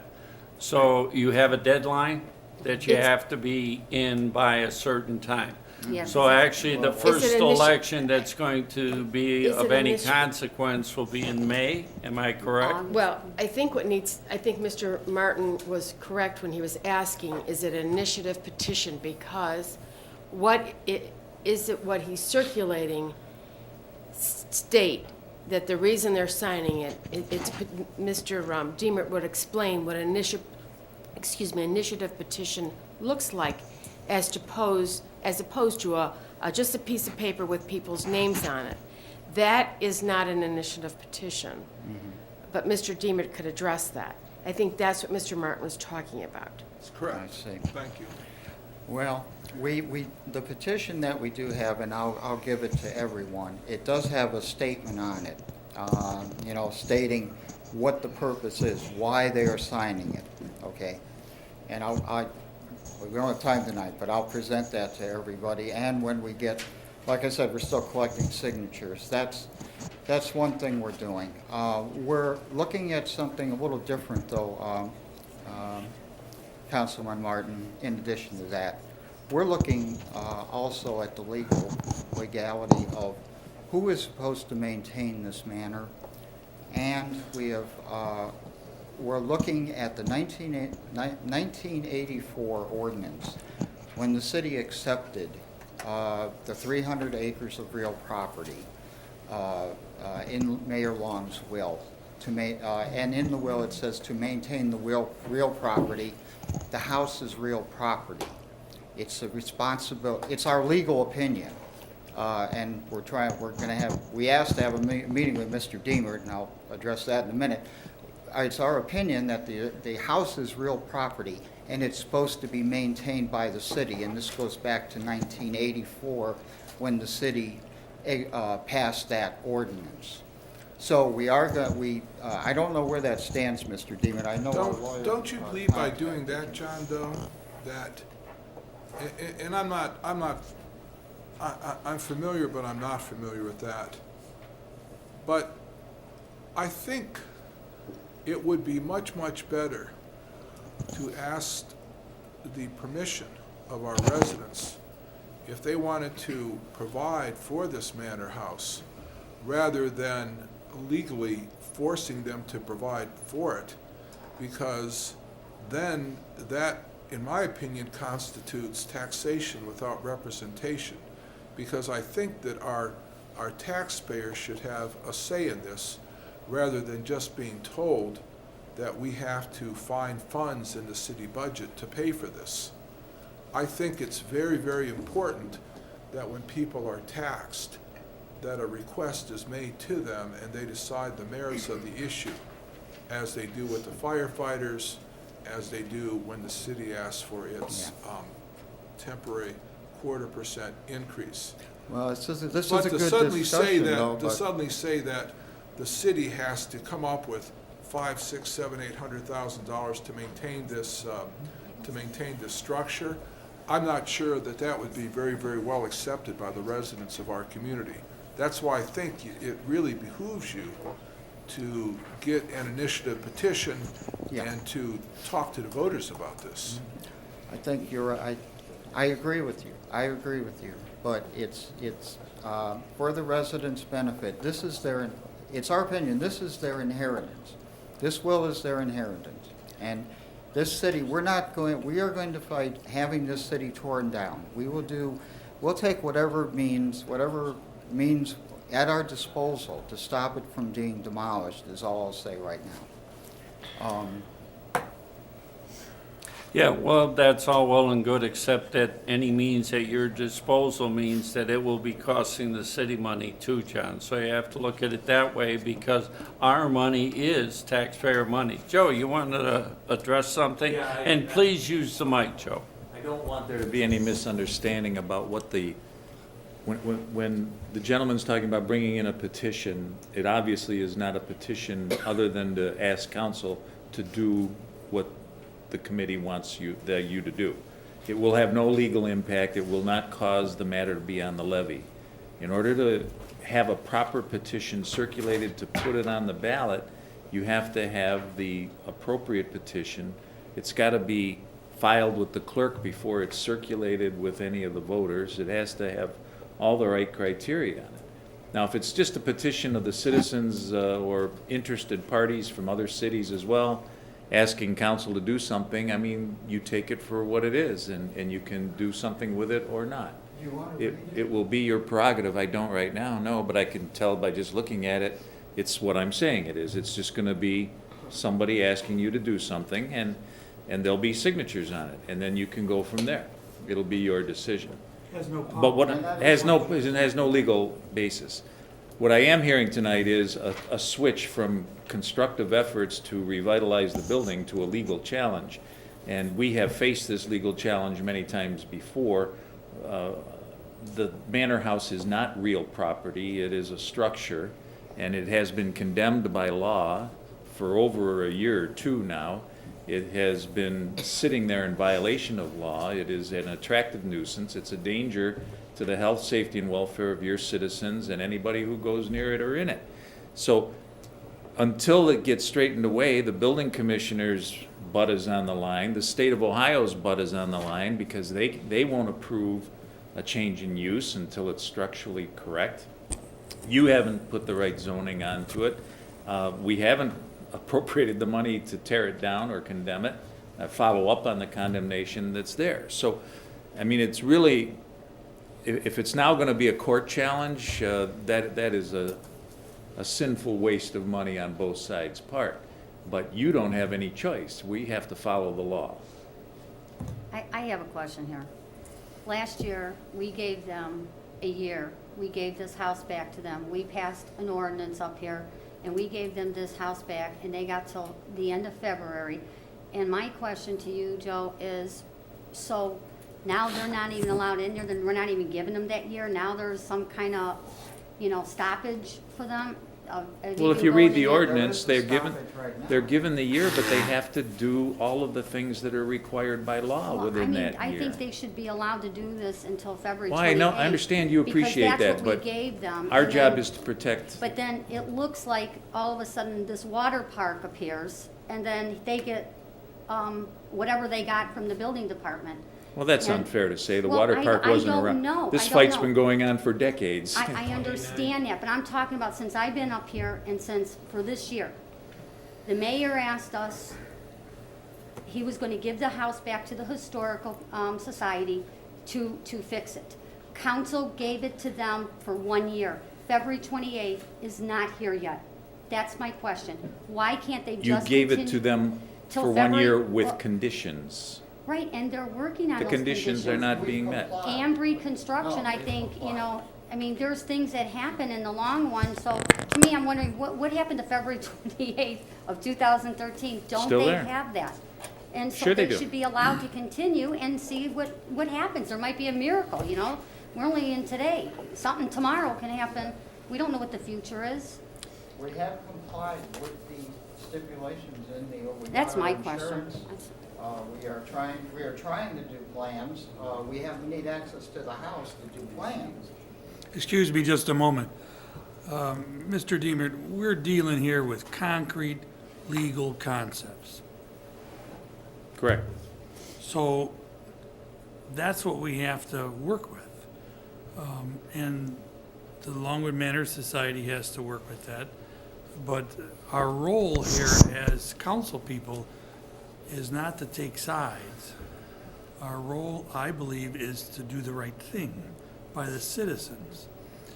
So once again, we may need to have you talk about ownership or priorities or what's best for the citizens. And I think Mr. Martin's suggestion of put this asset of the people of the city of Macedonia to the question and let them decide. I think we make work that way, and that solves the problem.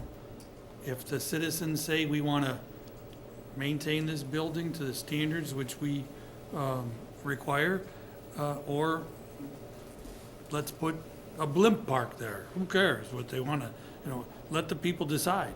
And I think that's what we ought to do, and we should work toward that from this. Well, day actually, it's the administration's been talking about that and suggesting it, but this is not the kind of petition that we were suggesting. Right. It's, Can we help him get the right to petition? or Well, just the give him Board right of phone number? Elections, Mike, I gave John the number. He can call them, they can guide him right through it, tell him how many signatures. There's criteria, and they can help him a lot. All he needs to do is call them. And then when you put it on the ballot, you put it on the ballot in such a way that it would be funded by Well, that's the- whatever millage it would take to give you the amount of money you need. So you would be having people voting for the manor house and the funding all at the same time. you have to go back and have our engineers and architects give you an estimate, council, as to what you believe will be needed in order to restore the structure. And that would then be turned into millage, and you put it on the ballot as a levy, and the voters approve it or they don't. I mean, that's the way to fund it if that's what folks want to do. And their only other In option is to councils raise in their the own. past, councils had not wanted to do that. They don't want to be putting this structure tax up to the voters to vote on a tax on themselves when there were other more important things that council wanted the voters to pay taxes for. So, I mean, you have the right to do that, and you can do that. You Well- don't need them to do the petition. But if you don't want to do it, the only other way to do it is to have them do the petition to force it on the ballot. We need help with that, Mr. Mayor, though. Well, here, let me give you a We don't little have the bit staff to of do that. some input from our finance director. Scott, how much money are we going to be looking at for capital in 2013? Currently, we just have 350 budgeted, but that's, again, a decision from council. So you're talking about $350,000 total Yes, for capital expenses. to balance the budget, yes. If you went more than that, it wouldn't, the budget be all off, and all of our plans that we've made to bring this fiscal responsibility to the city would be out the window. Yes. So 350,000, John, that's total. That includes police cars, fire vehicles. That includes fixing roads. Now, either or. If you put this on the ballot, if you go out, you work, you find enough people who want to see it on the ballot, so we're not wasting money as a city putting it on the ballot. Get enough people, bring those petitions forward, the initiative petition forward, and it goes on the ballot, done. Whatever the city wants, you've told me before, Mayor, this is what the people want. Here's your chance to prove that point. You know, another thing I want to mention, I need to say something. Another thing I want to mention, this is too, the water park, the proposal that's being made for Longwood Park has nothing to do with the Longwood Manor. And I don't think it's fair to say, well, the water park is now going to hamper the efforts of the Longwood Manor Society, because both of these gentlemen are well-meaning gentlemen who have a very good concept that deserves very, very serious consideration. We're not opposed to wakeboarding parks, it's just not where they're gonna put it. It would impact the Longwood Manor, Councilman, it's gonna submerge it. I don't know that, because the plans really have not been presented at all. All we've looked at is a concept, but I don't want to. It's conceptual. Yeah, it's conceptual, as the mayor says. I don't want to put these two well-meaning gentlemen into a situation here where they feel a little bit skittish about pursuing their proposal, because they deserve consideration too, and one of them is a resident of our city. Are they aware there is a historic building in this park that's part of a will? Are they aware of that? Can they contract this lake? Password? I don't know what goes on with it. That'd be, we're not, I'll just state my position again. We're not opposed to the wakeboard park. It doesn't seem to be that we agree with the location of it. So that is a separate issue. I think the residents the gentleman really in decide back about would the like to wakeboarding speak park. for a second. Can I just clarify something real quick? Sure. Just so you understand, we brought a proposal to the officials of Macedonia, asking them for an allotment of property. This is not an end. We gave an example of what we were looking for. By no means whatsoever, so you're clear, did we say we want to put this over the manor house. You were aware. We went to the mayor and all his officials and said, we are looking for an allotted amount of property. If they could help us out, we'd like to build this at Longwood.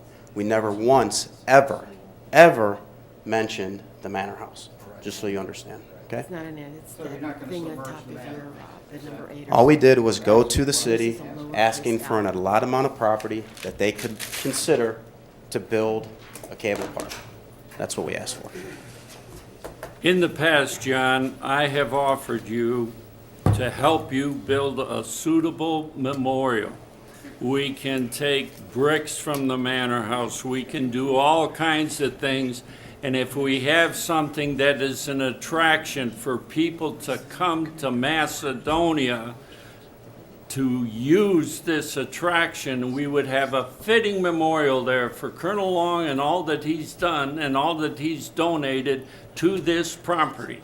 To this point, I cannot get you to say, let's work together and put something there that shows the manor house. There's brass plaques, there's memorials, there's all kinds of things we can do to show it in all of its glory. Who would come to see the manor house in the shape it's in? Right now, we have a black eye. We worry about signage. We worry about what's happening in our hotels and motels, and we have a house that has a tarp for a roof. And we make people tear those kind of houses down that have holes in the roof, and there's some people here that know exactly who I'm talking about, with a hole in the roof. and they had to tear it down. Now we have a house with holes in the roof, and it just stands there and stands there and stands there. Nobody is against Colonel Long. Nobody is against our inheritance, our history. Mr. Mayor, I'd like to say something, since I'm getting kind of like, I just asked a simple question about an ordinance that we passed. I would like to say, John, I've told you this, and I've told the gentleman in the back, I think the water idea is an excellent idea. I've told you that publicly, I've told you that to your, in speaking with you. And I also like the manor house, okay? I'm just trying to figure out where it happened to your work order that was there and in place till February 28th of 2013. That's my only question. I love the wakeboarding. I think it was a great presentation, guys. I think the presentation of the manor house is a great presentation too. And that's just what I feel. But I do feel, and I've told you publicly, this needs to go on the ballot. I've said that from day one. It shouldn't be up to council, and it shouldn't be put back on council because that we're gonna tear this house down. I don't wanna tear the house down. It shouldn't be our choice to tear the house down. It should be to the residents of Macedonia to tear the house down. It should go on the ballot. Thank you. We need to move on. Let's go on to department reports. This is your last one, Jim. We don't want to take your time away from you, so make it a good one. All right. Thank you, Mayor.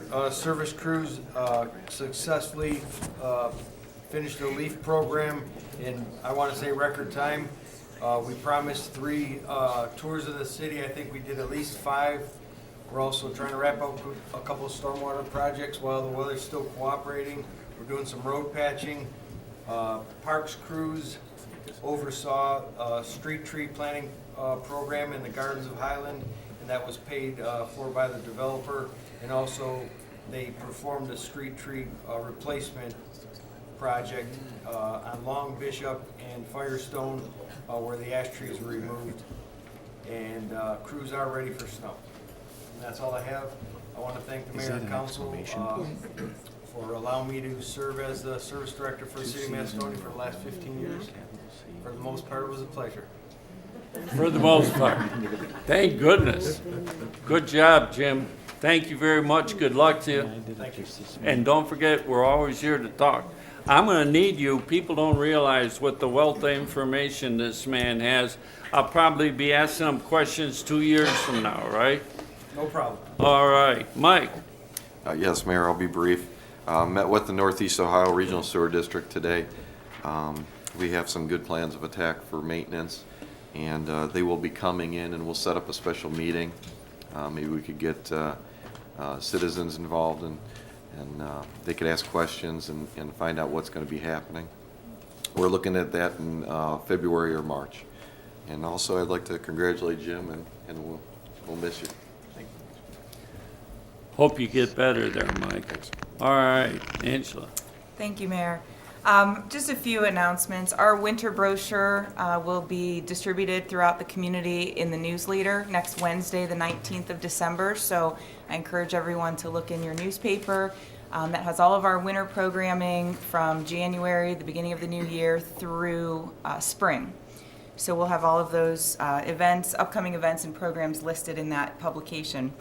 Registration dates for our winter sessions begin next week, actually begin on Monday. We have a few changes. One of our biggest changes for the new year, we did survey our members for the month of November, and we will be changing our Sunday hours. We currently had cut back and not opened until noon, and that is a big complaint that we've been hearing for quite a while, kind of a deterrent for some people who can only come on weekends. So we will be opening at 9 a.m. and closing at 5 p.m. on Sundays, beginning in the new year. And I would like to wish Jim Crevar the best of luck and thank him for all of his service. We obviously, both having our hand in the parks, have had to work alongside each other and cooperate with each other quite a bit. And in his words, for the most part, it was a pleasure. Very good. Scott. Thank you, Mayor. Enclosed a short, brief report. The recreation membership projections for this year, I projected revenue at $502,000, which is 96% collected to date, with a total of $483,272 $217, and so we'll easily pass our goal of the revenue projections. As far as the income taxes concerned, the rec department as of date collected $826,485, and again, we'll exceed the projections for the revenues. As far as the general fund, totally we're up 16.6% from last year, and again, that's attributed to the 0.25% increase, and we'll have that for the next year in 2013. Per the Rita statement, we have collected a total of $7,311,241 compared to $6,268,000 at the same time this year. I also want to thank Jim and congratulate him on 30 years of service. I've only known him for 2 years, but truly a remarkable guy as far as wealth of knowledge. I mean, the amount of things his day encounters, from a skunk report or trees getting planted or resident complaints. He's one of the best professionals I've met in the business, and I'll definitely miss him here, and I think a lot of the residents will, and as well as the department heads. And it's been great, Jim. I wish I could have worked with you longer. And I also want to thank all council for working with me this year again, and wish everyone a happy holiday. That's it. You bet. Tim? Yes, Mayor, I'd like to thank you and council for the appointments tonight of the part-time firefighters. It's good to get the ranks up in the fire department. I'd like to congratulate Jim on his retirement. I'd like to say that, you know, Jim being on the fire department longer than he was actually service director here, it certainly is a great benefit to the city to have somebody cross-trained as a service director, also as a firefighter, also as an EMT, and also in emergency management. We went through a tornado, we went through floods, and Jim acting in those capacities and having that emergency management experience was a great benefit to the city. So the cross-training is certainly a great benefit to the city. So we're certainly going to miss him in the service director position. Also, Monday, Tuesday, and Wednesday, be careful with any fire trucks that are out with sirens and lights on. They're going to be escorting Santa around for our Santa gift giveaway. So if you see lights and sirens, well, it could be something on fire, but probably it is Santa who we escort around to visit the kids and drop off presents. That's all I have. I hope everybody has a Merry Christmas. Thank you. John? First and foremost, congratulations to Jim. I know everybody tries to get to the point that he's at now, and he's young enough where he should be able to enjoy his retirement with his wife. So congratulations to you, Jim.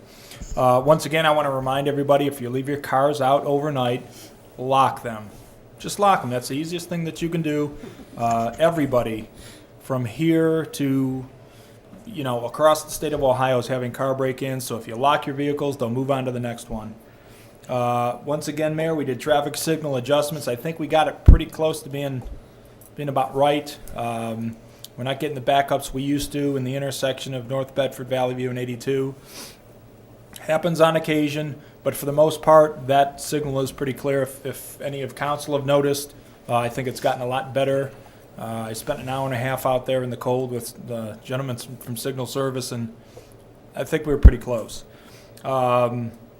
It's Christmas time. People are going to be out shopping. Try not to leave any packages where people can see them if they look into your vehicles, because they will. Most likely electronics, iPads, phones, computers, laptops, whatever. They will break in and take them if you leave them visible. Ideally, if you have a trunk, put them in a trunk. Take a vehicle with a trunk. A lot of people have vans and SUVs now, and you can just peer in the back window and see what's in there. So if you can do that. And handicap parking, as the weather gets bad, a lot of the older folks will be out shopping, and some less lazy people or less eager to walk people tend to park in the handicapped. If you do get a ticket, it is rather expensive. So if you can leave the handicap open for the handicapped so that they can How park much there. are those tickets? I heard they're $250. Yes, sir. $250 is a lot Yes, of sir. money. We were getting a lot of people when it was $50. You know, if I Nobody get cared. caught, I'll pay the $50. When you raise it up to $250, it gets people's attention real quick. So it's posted. It's not a surprise if you do park there. They are posted. So leave them for the handicapped. It's cheaper to walk. It is. Thanks, Mayor. Thank you, John. Nick? No report, Mayor. Just Merry Christmas and Happy New Year to everybody. And congratulations to Jim.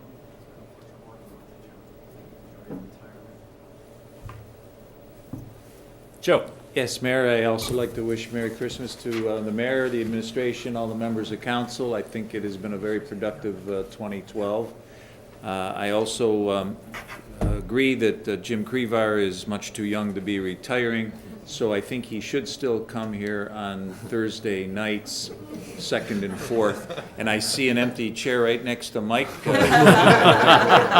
And, you know, he can kind of pass the baton over to the next generation of council watchers. So I'll look forward to still seeing his face right here. With that, Merry Christmas. Thank you. Mayor, I'd like to make a motion to adjourn. Second. All in favor? Aye. Thank you very much for coming. Come again. I hope you feel better.